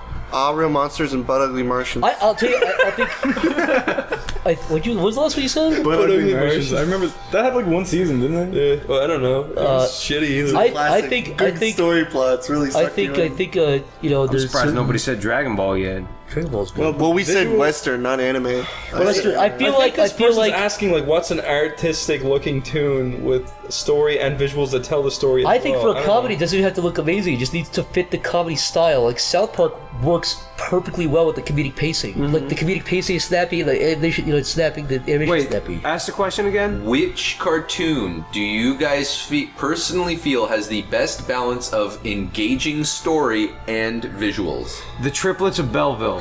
Agreed. That was great. There you go. That was great. There you go. Perfect. That was really great. Perfect. That's my answer. I think people were probably expecting something like that, and Studio Ghibli's, and you know what? I Spirited respect Away, the guy, but all his Spirited movies are kind of the same. I mean, you gotta come on. Yeah, there's like a fish person and a little kid who. I hated Puño. Oh yeah, I hate Ponyo. That's the one I'm actually specifically. I liked it. Okay, it just Ponyo ended sucked. like really. It was cute, but it was Ponyo with Fishy, fishy. all it was just like what, like a fish daughter eating ham and me enjoying it, and then showing her fish dad and ham is good. And Yo, that ramen looked delicious. Also, did all your look- cartoons Hey, are all butts and nigger hold jumps, on. Corey. You can't crack on anybody. You literally just fucking said, to be honest, Ghibli's films are all the same. Yeah, they are. Yeah, well, and you know Away's what? great. Yeah. I will And I say did like this. Howl's Moving Castle. I will say Ghibli's food looks amazing in all of his fucking things. If he didn't have food in his movies, would we like them as much? Answer: No. No. The food makes it, like, you see the food, you're like, I'm hungry. 5 out of 5. Puño's ham looked delicious. Spirited Away. You could think of That's that. your more ways than review. one. I would love to see that review on Rotten Tomatoes. The ham looked delicious. The movie was shit. Gray Silver asks, you have been hired to create your own show. You have complete creative liberties, but your show must be in the 2 to 5 year old demographic. Yes. What would your show be about? You know, that's a first good of one. all, That's a really good one. It is, but you know, I mean, I can't. Okay, I'll let you guys answer because I'm. I'd say multicolored. Well, I'm gonna call them tubbies because they're fat and they have little TVs and there's and like little Teletubbies. dicks on their heads. I'll say that. I'm gonna make a show where it's like a group of guys all wearing. Is that a roundabout way of saying how can we make things that are socially acceptable or For 2 to 5, yeah, I guess so. You have complete control, I guess, but the audience is 2 to 5 years old. what would you possibly do a show Something about? with a lot of flashing colors. Next question. I want to have a group of guys eating fruit loudly in front of the video, so you're watching. It's literally called. It's a live action guy. It's a live action video of like 4 disgusting over. No, they're not disgusting. They're some are disgusting, but some are fit, and they're just eating food, chewing. One against fucking croaks halfway through, he just dies. They all start laughing. No, that's what it is. I would do. They eat food and then they leave when it's done. Now the question is, this is for your own, because if it was just for the sake of money, I'd basically just create a Ray William Johnson show where I featured Minecraft Let's Players and 2 to 5 year olds. That's a good idea. That's a good idea. Oh no, I know. 2 to 5 year. It's $1 billion industry. I think you're misconstruing what a 5-year-old is. Oh no, Here's no, what 5-year-olds like. Yeah. Oh yeah. I go beyond that. As far as Next I'm question. concerned, God. I'll tell you what. I wanted to write a kid's book for a long time about a boy with a long pinky, and the moral of the story was everyone called him a freak, especially this one kid in class. He made fun of his long pinky, but one day that kid chokes on something. His pinky. No. He chokes on the bully. Chokes on food, and he uses his pinky to dig it out. No, he points at him and laughs at him. He could use it to help him at the end, and that's the moral, my friends. Somehow I feel like these are more like our cartoons than 4-year-old. Is it a pop-up book with a pinky? Yeah, you know what? Comes at you and fucking pokes So if I could honestly make a show for kids 2 to 5, this is what I would honestly do. I would do the show would be whatever the normal length is, and it would just be other kids from other countries. I'm talking all over the world: Saudi Arabia, China, Japan, everywhere, and it's just other kids just playing. That's it. And that's what other kids would watch other kids do. Other kids from other countries playing. I would have a show like kids in Kenya playing soccer. Exactly. And stuff. So you're sitting like there's these American kids watching television, or they're in China or whatever, and it's for their kids, and they're watching other kids play how they would play in their country. 4 to 5? The dude that asked that question, that's a really specific age range. I know. I think he's scoping out for ideas. I'm think sorry. he's scoping out for children. What do kids like? 4 to 5, you can Give us some literally tips. just I like him to laugh. You can hit pots together and like show like a pot getting hit, and fucking kids will watch that. Yeah. You don't need effort. You can just go to your fucking kitchen. You can go in your room. You can fucking spray Windex. And I'm trying to create a show Again, that helps keys, kids. jingle. I'm trying to create a show that actually has a positive message. Look, they already exist. Blue's Clues, Dora the Explorer, Chowder. Keep going. Think outside the box. Wait, Stamper and I watched a cartoon on Netflix of The Office once. You remember that? And it was like basically like they just had like a. Oh yeah, like a coloring book. That was the crayon one. The crayon one, dude. We watched that for like 4 hours. It was the same animation. It was the same one. It was the same plot. It was a crayon who would come in and he would like get really egotistical and start fucking coloring the trees green, which is right. But then he would start coloring the sky and the fucking sun, and then the yellow crayon come out and be like, "No, asshole." And then every episode had that same formula. Like he colors something wrong, and then the right color will come out and go, "No." What? Wait. So is this like a conformist show where like you have to be within your lines? And there was an interactive thing where all the crayons lined up, and then it would always be the second to the last crayon. Yeah, and then me and Zach were starting taking bets on what crayon would be next. We were like, no, dude, black is coming next. I'm telling you right now, it was a bullshit show. It fooled the audience. I don't even remember what it was called. Next question. I would do a show like Mr. Rogers, but I would Crayola. wait long enough in the show where the parents leave, and I go up to the camera like, "You motherfucker, I'm gonna kill you, you die, motherfucker," and I go back to whatever I'm doing. I'm sorry, I'm but gonna take my slippers off. You want to take your slippers off too? Oh yeah. No, it's like one of those call and response shows. It's like, all right, now we take off our pants. I do a game Here's my show cock. You want to see my for cock? 5-year-olds. Okay. You're a big boy. Take your pants off. I do a game show for them. Yeah. Where there's a big, huge pool of spaghetti. They have to swim to the other side to get their prize. And you have one obese man dressed as a spaghetti shark grabbing kids and pulling them down, trying to suffocate them. Spaghetti shark? You have a guy that dressed up and fucking throwing meatballs and laughing, trying to hit the kids and make them. Is it like spaghetti after you just cooked it in the water so you can swim through it? It's or like is it it's the boiling spaghetti that has the bubbles coming out. It's got like the sauce in it already. It's got the sauce in it. It's like SpaghettiOs, dude. They have to swim through the cold cooked spaghetti to get to the actual cooked spaghetti. Are you disqualified if you eat some of it if you eat as you go? If you eat it, you die, and the old man Yeah, it fucks has you. chloroform in it. The short man has to fuck you. For a 5-year-old? Chris's show. So you have 4-year-olds trying to eat it and fucking suffocating in the soup before They you take a big started. spatula, they whack you in the head with it if you eat the spaghetti. They fucking give you brain damage. So the fat guy pelting everybody, laughing like They an have a guy asshole. come spray with water. Why did they make spaghetti with a What's it spatula? called? It's creative, alright? What's it called? Spaghetti Eddie and Fun Hour? Betty Spaghetti's Pool of Madness. There you go. It's great. Spaghetti the Eddie's the host. Wasn't See Yeti the screams. Gooseberry Brothers a kid show? Oh, the Gooseberry Brothers. Yeah. Oh no. Not really. They were in like the apocalypse, weren't they? Yeah, they Oh. were just Christian people. The host could be a Yeti, and you can call it Spaghetti Yeti. We already did the whole it. time. He's been our character for like 4 years.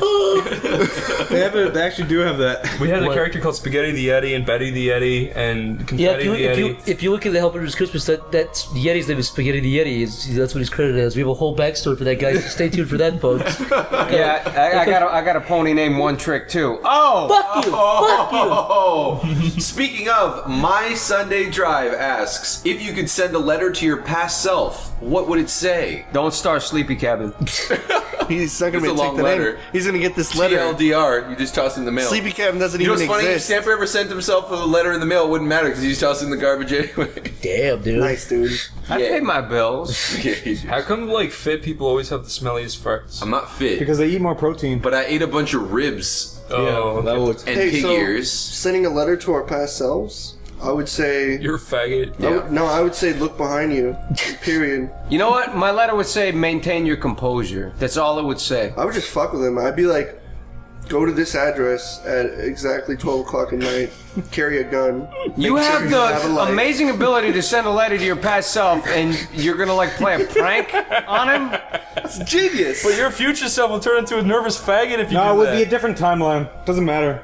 If it's a different timeline, yeah, I do Yeah, the same. I'd Yeah, fuck with exactly. I take him to the Hills Have Eyes Send back cabin. anthrax. Take him Or to you the- have all the opportunity in the world, and you're the kind of guy that would like give him a can of green beans and say, "Hide this. Hide this Bury it very 20 years later. Information will follow." Yeah. Just to fuck with him. Yeah. To fuck with you. I'd send back a lotto number, a winning lotto number of that week. I wouldn't want a butterfly effect on the lotto number, so I'd have to do it for that specific week that I got there. That's all. That's good. Very, very. You're like Biff from fucking Back to the Future, dude. Yes. You're gonna Biff, use your dude. power to selfish. get rich real Correct. quick. And then I'd take all that money and make cartoons. I would and, say- and I would- make a TV show for 2 to 5 year old I would kids. tell myself nice tits and I'd get Nice really sad. My past self would open it up and look at it, get really depressed, and then close the letter. I'd and throw send it back away. a picture of me so that he is motivated to not look like me. Be like, just Like just you in smiling. 14 years. I would take a picture of my cock and be like, mine's bigger, dude. I sent a picture of myself blowing another dude and be like, "This is your future." 10 years, smiley face. I would give him like a portfolio of all the art I've drawn now and be like, get ready, because you have to do that now. It's a heads up. But you would, No, because you what you already need to have it. say is, "Be better than this." Yeah. And then he would send me a card back, and he'd be like, "Can you give me lessons?" And then I would send him a letter back, and he'd be my personal Would you fuck Corey? PayPal. What do So you you're call like it? training old you to do things. I give him tips. I And it'll teach take him him like things. it'll take him that same amount of time Corey, to be get to your honest, level. would you fuck past Corey if he was down for it? Yeah, I put anthrax in the envelopes when he opens it, hits him right in the face, and he. Yo, mine would be a bullet list. It would say, number 1, don't trust women. Number 2, learn how to cook. Number 3, do you know how to change a tire? You need to. It would just go down like that. It would just be like life knowledge. You don't belong to He's gonna think he got This this is all the Psycho. shit that you tell yourself now, though. You don't need to send a letter to your past. You just do it right now. I know, but I know that already through I trial see. and So you error. wouldn't have to deal with all that. Now, listen, if you did get a I letter, walked over the coals. I but understand if that. you got that letter, it's like that parent thing where the parents try to give you advice, like you should brush your teeth and floss your teeth so And your do teeth your don't fall taxes. out, blah blah blah. But then it takes you experiencing it for you to actually let it sink in. Right, So you if get you your got a first letter girlfriend from and right, so if you got a letter from yourself telling you to do all of these things, wouldn't you just read the letter and be like, yeah, fuck you? I have So a what you need serious to do is give question. them something cryptic that they could actually figure out. Like you can't give them blunt knowledge or Yeah. I have a realistic serious- advice because nobody's ever going to take that. Yeah. So you have to give them a puzzle piece to figure out later. That or a cam. If I saw my face telling me that, I'd probably believe it. I If I just have got a letter. a serious question. If you were to case a fart in a container and send it back to him, would it smell? Because mean it's like in a going back ball in jar? time. No, it's going back in time. Is it like a box, Corey? Absolutely, it would still smell. It's not like you can come in a jar, set it back, and then it gets sucked back into your dick. How do you know? Well, you're right. Oh, so like Technically, the fumes time aren't goes dissipating forward. in the future. No, this is the past. So Right, if you so- fart and go in the past. I'll tell you what, Corey. Because only a certain amount of particles can exist in that universe, so it'd suck a fart at someone else's ass. You'd kill someone else, Corey, you'd deprive them of their fart. Yeah. I don't think anyone's figured that out yet, because if you're intelligent enough to create time travel, the first thing you're gonna do is not fart, and then hope that it goes back to... You don't know me very well. Corey, you fart inside of it, like, write what you wrote on the box. You say, like, 3 beads of ham. Does it smell? And they send it back to me and be like, it smells like a new, like a... Like the day he said, just say, like, ribs and beans. He's like, what does this mean? He opens up. Fuck, dude. Put a note on the top that says, don't open until right now. Open immediately. No, but, I mean, like, it sounds like I'm being, like, silly, but no, I'm actually serious. Like, technically, would it be a fresh fart, or would it be a fart that's, like, you know, it's become a little right? I feel like if you send anything back in time... Oh, yeah, the fart didn't exist yet. Yeah, so maybe they open the box and it's not even in there. Yeah, no, and he sends it back. The letter wouldn't be, then the box wouldn't be there. Yeah, but the letter wouldn't be there either. When you fuck up time, you look at a picture of your fart in your wallet, it says fading away, Corey. You gotta go back and save it. You gotta go back and save my last fart. There's like a little green cloud and it keeps fading away. Yeah. Earth Angel. Angel. I drop his cell phone in so he can call me. Yeah. I'll give him... He'll have my plan since it's me. What would you say to him? Would you be like, you're going to die in 7 days? What would you say to him? I don't think cell phone towers would exist either. Yeah. Depends on how far back, actually. Yeah. What if it's in the exact same area and I have the same plan? You haven't moved from the Newgrounds office. You're still working at that desk. 30 years. The plan, like the same, like phone plan. Maybe time travel is reserved for people that are just stuck in this constant lifestyle for like 15 years. Yeah. You can go back. You think? You don't think time travel is for the people who just want to experiment and fuck with people all day? I would fuck with somebody if I had time travel. You would think when time travel was discovered, they would do all that stuff. Like, you know how we do things on rats to test like chemicals and shit. Corey, what would you honestly do? They could be doing it. Yeah, I was just about to say that. What's interesting about time travel is if they created that machine, it could be happening right now. Yeah. Corey, what would you do honestly? Is there any big world event that you'd go back to see or change? Like, would you be like, yo, JFK, duck? Would you go back in time and like change anything? Seriously, a big world event. Would you kill Hitler, Corey? I would. That would be cool to let JFK live somehow. What would you say? Corey. You know, if you actually did that, then life would just go on, and we'd just have JFK as a president for. Corey, you tell him right now. You're on. Corey, right there. JFK. It's not like he was Jesus. It's not like he was going to do amazing things if he didn't get shot. He was just a president. How did you know? I stopped time, and Jesus comes out of his mouth. Like, he fucking comes out, and he's there. He's like, people were going to invent time machines. They were going to save me, and you are the chosen one. If you kill Hitler, you're probably not next one. Corey, one last question. How would you kill Hitler, Corey? You could kill Hitler. Corey, you have like 5 minutes, 1 minute, 60 seconds alone with 10-year-old Hitler. He's 10 years old. I'd let him live. I figured we figured it out. I mean, we dealt with it. Everything's okay. 10 years old? 10 years old Hitler. He's kicking a rock, kind of giggling to himself. He's alone? He's playing stickball. Yeah. Kick the can. Old games, old cobblestone. Ball in a cup. Corey, let me make it awkward for you. Right? Ball in the cup. Corey, he's in his room alone. He's kind of playing with his balls. You don't want to interrupt him. You don't want to be a freakazoid, right? Do you go in? Yeah, I go in with the Halloween mask we have now and fucking scare the shit out of him. What'd you and say? I'd be like, if you kill any Jews, I'm gonna come back again. But then don't kill any Jews! But then he'll be like, a fucking Jew came in and fucked with me, I'm going to kill them all! And then you cause it. No, I would be like, I'm the ghost of German past, or future. And I'd go, ah! And fucking scare him.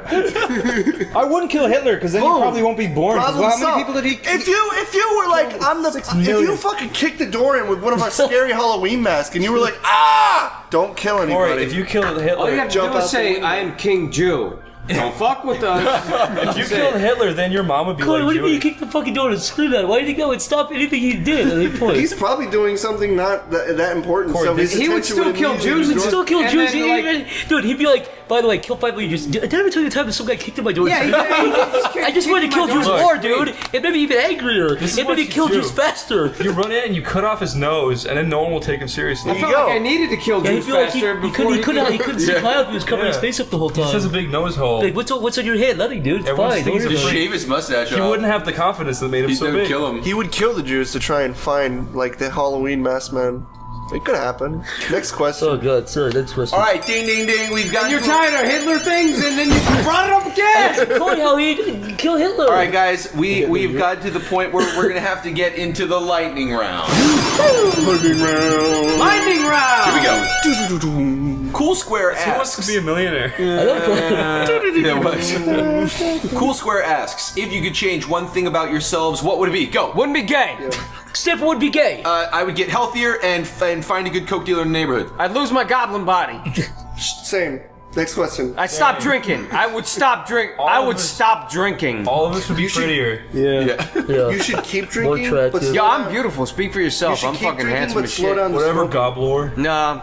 All right, next. Wasted Youth 89 asks, have you ever viewed some new technology or fad as stupid, and if it became popular later, did you ever change your mind about it? HD. You thought HD was stupid? I thought HD was gross. I used to be like, I hate all the details. I'm still like that with 60 FPS. But now I'm like, I want all I the thought Oculus Rift was a fucking sham, but I used it. I was like, holy shit. I thought iPads were literally the biggest joke I had ever seen. I still think they're kind of a joke, but I've actually found a ton of actual uses for it, so I can't shit on it. I thought iPhones were stupid. I thought curved monitors and curved TVs were a crock of shit, but truthfully, they're nice. Yeah, curved phones, I don't see the point in that though, because they're so small that you're not going to get iPhones immersed. are great too. Well, no, the point of a curved phone is to avoid their light reflection. Like when you have an iPhone, like how organized everything is. Just I was also against real dolls until I fucked one for the first time. It was great. What? Did you fuck one? Yeah, it was great. Awesome. It was wonderful. Did they have to throw that out there? Like, that's like $6,000. Shit. Yes, she's hiding under my bed right now. Sir Dingleberries asks, will season 2 Where did he fuck a real doll? bring about a cast change that completely changes the flow and tone of the podcast in an attempt to appeal to a wider audience? Yes. Which in turn kills the podcast ratings and leads to its cancellation? Yes.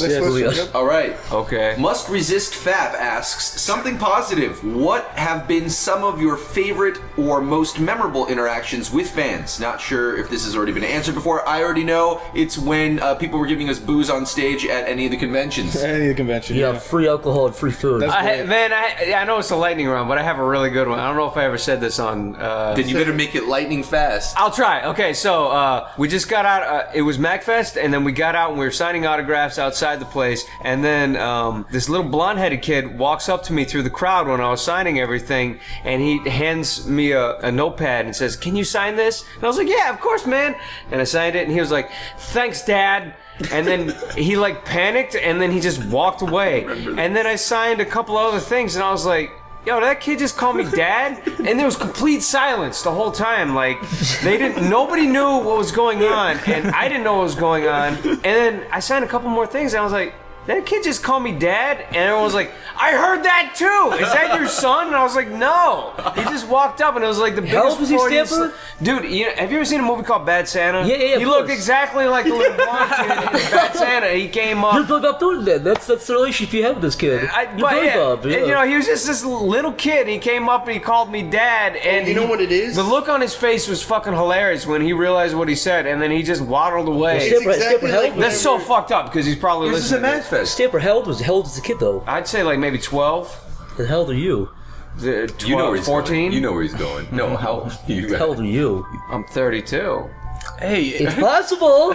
That what? That he's a little baby boy. I never fucked a blonde chick He's before. Stamper It's Jr. impossible. She could have dyed her hair, Stamper. You know. Yeah. At the same time, I don't use condoms, so maybe so. That was one. That was a good. Mine is just signing that guy's ass at MagFest. I did that too. I got in trouble, but that one time the guy bought me a pizza during the panel. I remember, and then you said that really smart thing. Then I offered everyone a slice. That was literally the perfect way to create a trampling chaos, situation to just murder your entire audience.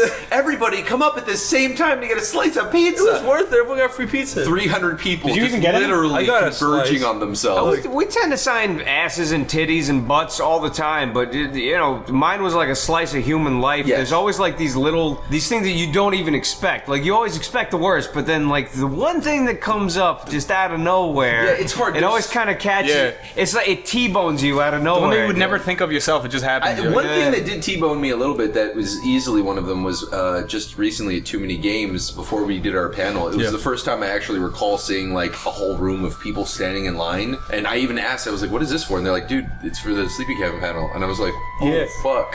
Surprise! So I like took all these pictures of it, and it wasn't like, you know, it wasn't like 1,000 people, but it was just I don't know. It was just really. Have you ever been in a position where you talk to somebody before a panel and they're like treating you like shit the whole time, and you're like, so where are you guys going? And it's like, we're going to the Sleepy Cabin panel, but they don't know who you are. Question. All right.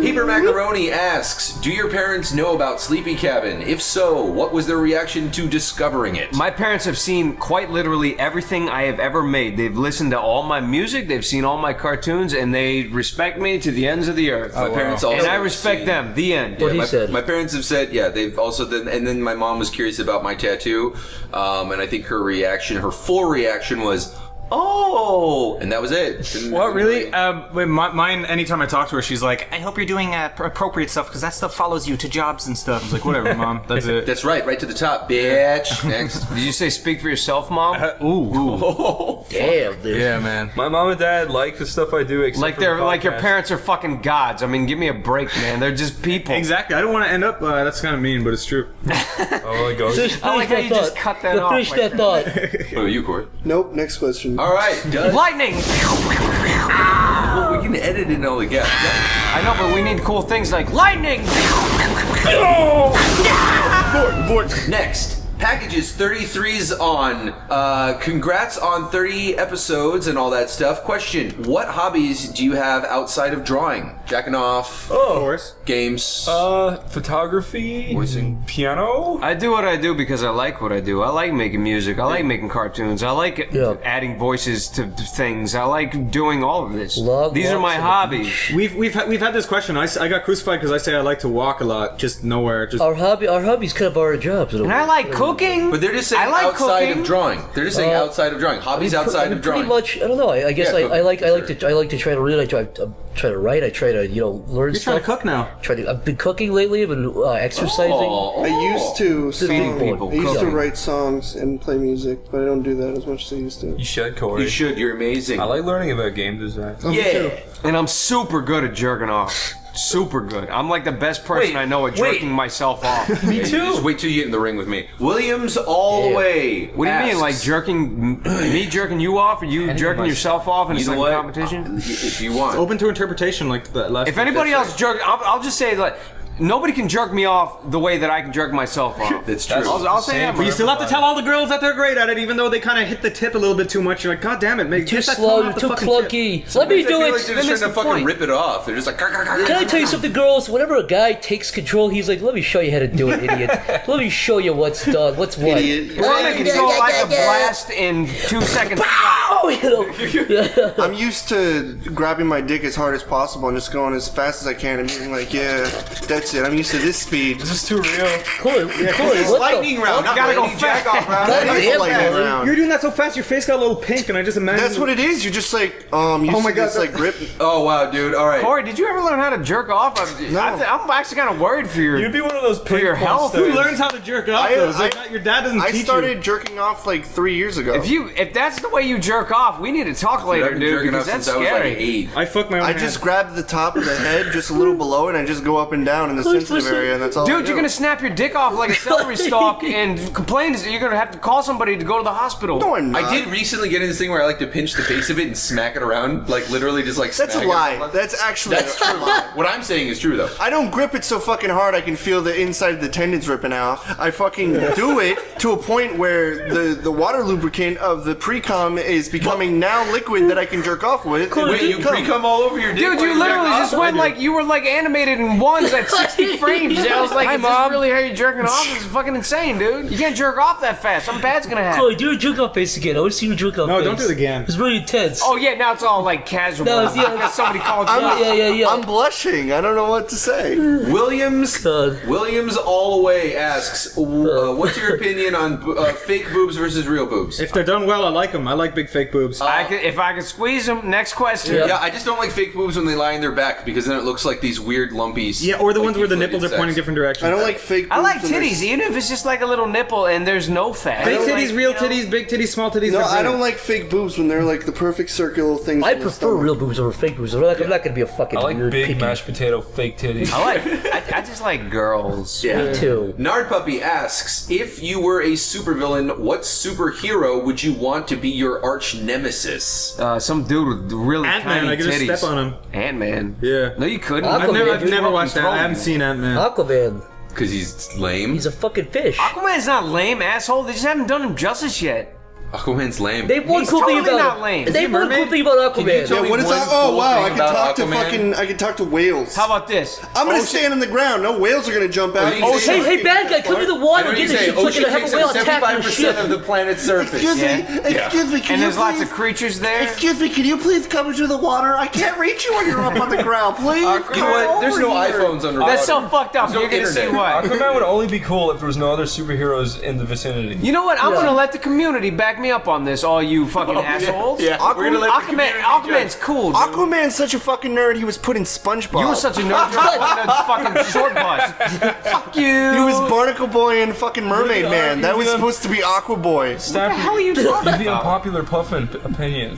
What? That's you. Yeah, it's you. Your meme. Are you serious? Wait, how many people are here that hate Aquaman? I think he's lame. I'm neutral. I don't care. Yeah, okay. I think Aquaman's I'm lame. saying Aquaman's cool, and I think Superman and Aquaman people are are gonna lame. come through and tell you why. Superman's actually lamer than Aquaman. Oh yeah, definitely. But Aquaman's So why did you so say boring. Superman? Because I don't Superman. want to fight you. I don't want to fight Superman. He's our Are you nemesis. kidding me? I'm a villain who needs someone to fight. Superman will beat my ass if I don't have kryptonite. He'll rip me apart and bring me into outer space where the supernova would happen eventually. Fucking 400 years, But million you would years from challenge now. Aquaman in the desert. Who do you like, drag him out into the desert and then kick his ass? Yeah, exactly. Who do you respect more, Aquaman or Superman? Aquaman. Who do you respect more, Aquaman or the Invisible Woman from Fantastic Four? Aquaman. The Invisible Who do you Woman. respect more, the Human Torch or Aquaman? The question was, who do you want to fight? Who do you I'm a super villain. I'm a super I don't wanna villain. I'm bitch. not I don't going on a date with them.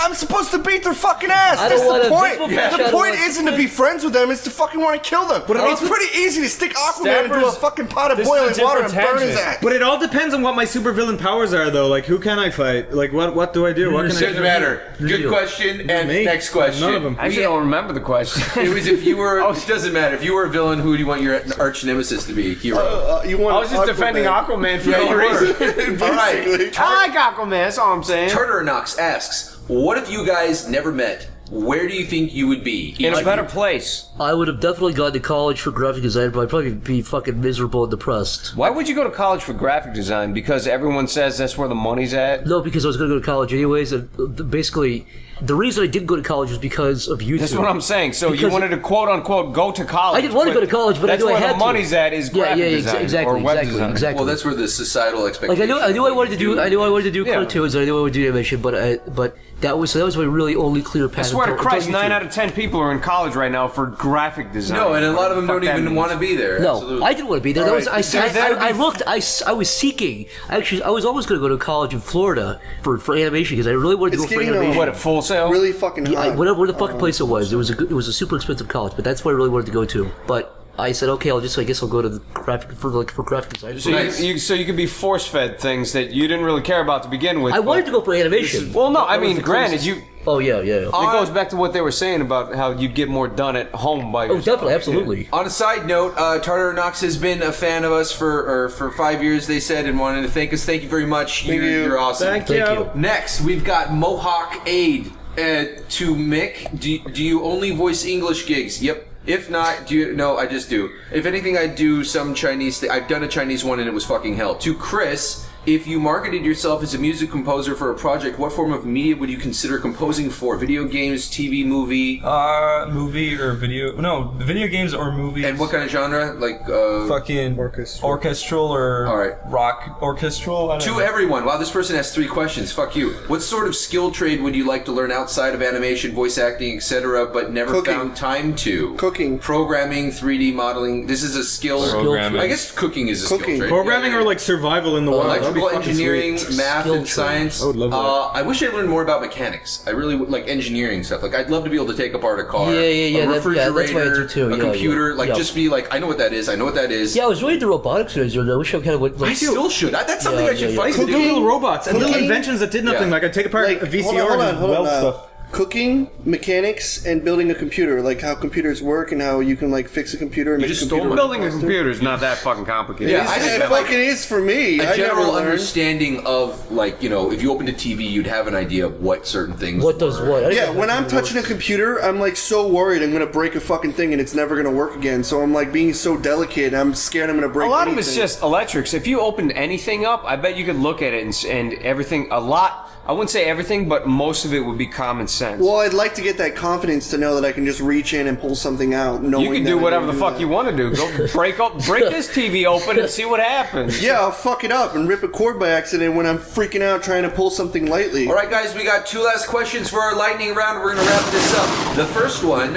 what was your favorite podcast you guys have made so far? That's a good one. Yeah. It's a tie, right? I really enjoyed the pilot with the Stamper Jeff that I did. I really enjoyed the Rogue Finger. Yeah, that's on my list. I really enjoyed the Pornography Hour, which is episode 10. I thought that was a really good one. The hospital one I enjoyed, and I think... I don't like the hospital one at all. I liked it because it had a story to it. I think the story ones are always a good change of pace. Like the Sabrina one, Sabrina was a good highlight one. You're naming loads. I'm trying to narrow it down mentally. I'm trying to think of them first of all. Help me out here. There's so many fucking... Voicemails with Jesus I liked. It's like there's segments. That was a fun one. My overall favorite podcast... Yeah, that was fun. You don't have to be The in Rogue Finger is a cheating. I feel like it's a cheat because everyone... Voicemails with Jesus was one of the first ones. My very favorite overall podcast, I wasn't in it. It's the Shad one. That was like the number one. Shucks was that was a great one. Shucks was a good one. He had a lot of fun. I kept having diarrhea though, so I have bad... I edited it, and I loved editing that one. I have a special place for anyone that we talked about, like paranormal things. Oh yeah, in the first like episode 4, like the ghosts of Grandma's genitals. Yeah, that was great. There was something really like I would almost say that was my favorite episode. I still think that's one of the... I still love episode 5, the Road Finger. Absolutely. I like episode 1. Yeah. I really... Or the pilot rather. Yeah, I would love either to do a live action version or see an animated version of that whole skit with like Jeff and Corey and you guys when it was the ghost. Yeah, it was yeah. the ghost detective guy, and he's all like, the ghost tells him to go fuck his dead wife in a grave. That was episode 1, I think. Was it really? Yeah. Well, after the pilot, episode 1. Oh, okay. I just feel like it's relatable. It's like it's intangible things that we're all talking about, and I feel like everyone can relate to like. I always feel like the Pornography Hour is really not underrated, but I feel like it's not I really enjoyed that one a lot. We had a lot of funny stuff to it. Yeah, because we were all moving, we were all really out of it. We're like, no, we can't even do it this week. We did it. I remember really walking out of that one and going, okay, that was a good one. I don't know. What about you guys? What do you think? Yeah, I like it. About the same. I like some Lost episodes too. Like, let's expand upon this. Favorite Lost episode? People hate Paul Rudd. Yeah, I like the Paul Rudd one. That's the first one we did. I love that one. The whole idea with the spaghetti coming up and like just putting his hand in your spaghetti. The only reason Paul Rudd existed was because we recorded that initially with the first thing, and then we just cut it out because we felt it wasn't good enough. That's why it was a quote unquote Lost episode. I thought some of those jokes were so, and you guys kept bringing it back, which was so great because it was very like even when you guys like trailed off, and it was like, what do you think his favorite flavor would be? It'd be like Rudd like this just muddy water or whatever it was. You guys, it is kind of dangerous though because like not many people know who Paul Rudd is by name. People who do like it probably, so it's like I did like the Drunken Idiocy Hour. That's what I was gonna say. Yeah. Mainly because I was just hanging out with Corey and Niall, and we were just having a good time. Yeah, like that wasn't even. I also really liked I'm sad the that Green so much of that got cut. I heard it was. I listened to the Green M&M like 8 fucking times. The Green M&M is good. Later on, I found out the Brown M&M was way hotter. She is way hotter. But the thing is, I didn't even fucking know about her. Green M&M. The Green M&M is fucking everywhere. The Brown M&M's trying to show up. She's fucking hot, man. She went to Lens Crafters and got those nice frames. She's a librarian, dude. They're fucking creepy. Gorgeous. But anyway, my worst one definitely is the Tinder update because that spawned a lot of bullshit. that was a fun one. We weren't asking about worst, and that was actually one of my favorite too. I just wanted to say it just spawned a lot of bullshit. Very last question, whose fault guys. is that? Captain Tinder? Chris, it was a deal I made with Jeff because he picked me up. I had to do it. I like the hospital one and the pornography one. Yeah. Very last question. Here we go. Zerg asks. I actually like spaghetti birds. You want? Spaghetti birds. I like that. Why is there a season finale to a fucking podcast? That's a very good What a good last question. That's what I want to save it for last. Why is there a finale? Well, let me tell you something. It all comes down to we need time to prepare. We need to take a break. Yeah, we need to take a break. We've been doing this every single fucking week, and then there is an unlimited amount of factors there.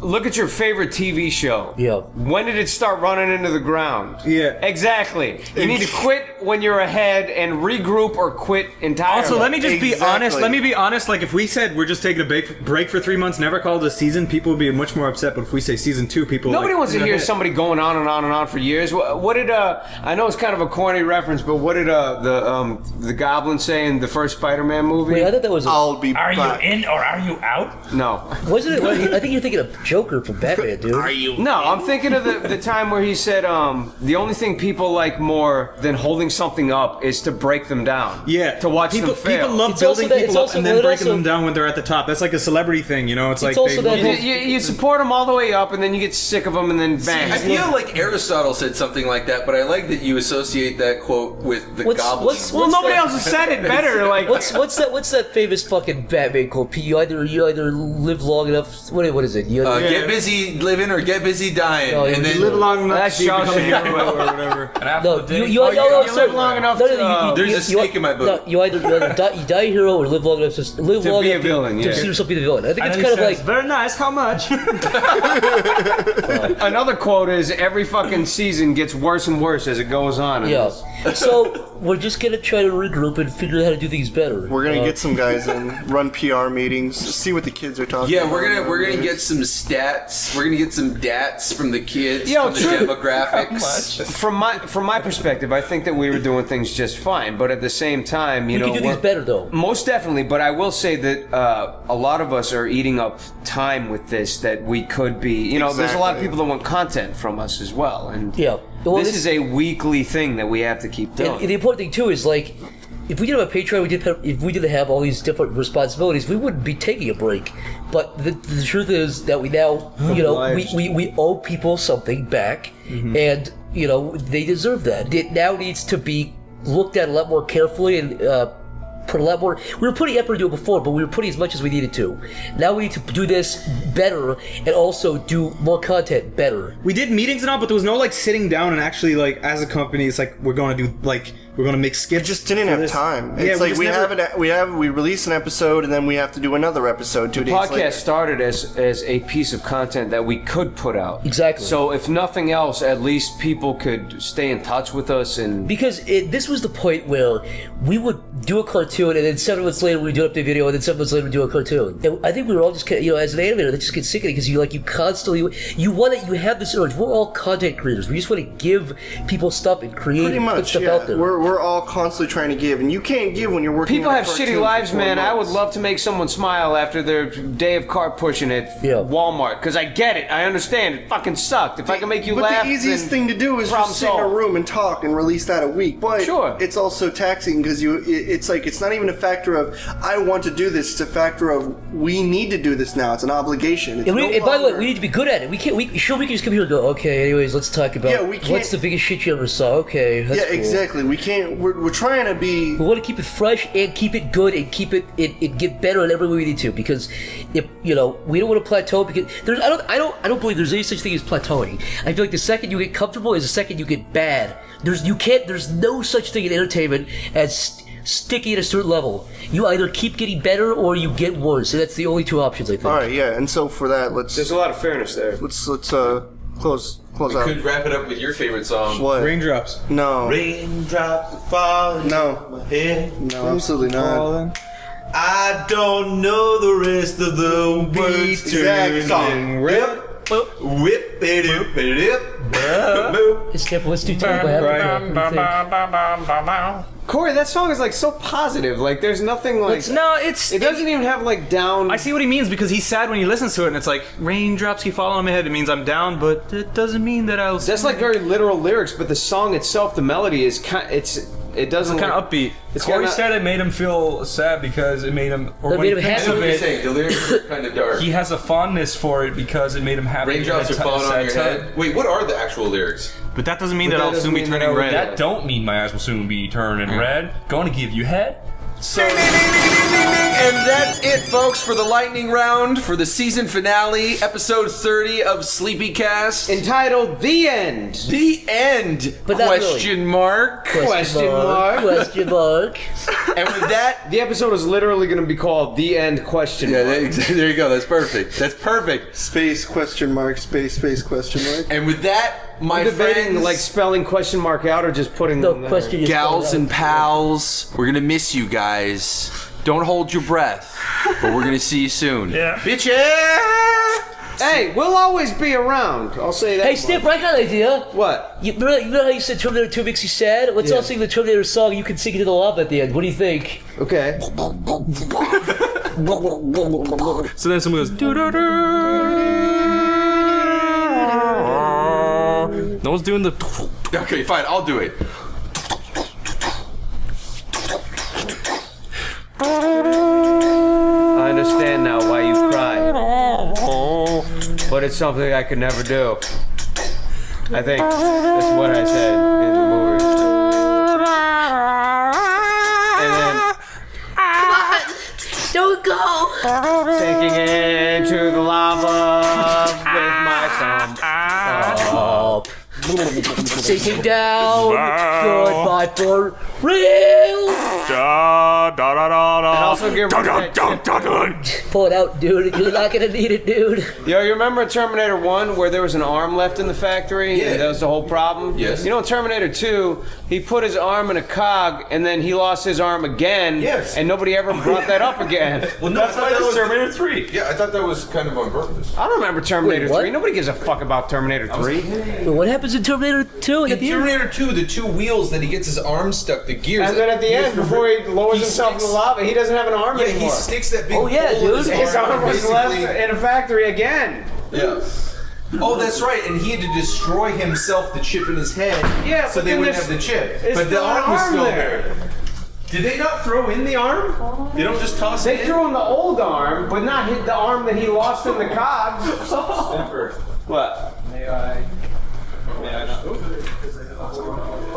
God, man. My mom taught me one thing in life. Smoke it without the filter, it does break. No, how to fix a fucking cigarette that's broken. Wait, you can fix a cigarette that's broken? Yeah, look. Go like that, and it's like that, and it's like that hard piece of cardboard there, and then you take this and you twist it like that, like a joint at the end. And then you just get in there and filter like that. And is it gonna work? I'm gonna try that. You just have to be very careful. Cool. Thanks, man. Broken cigarette fixed.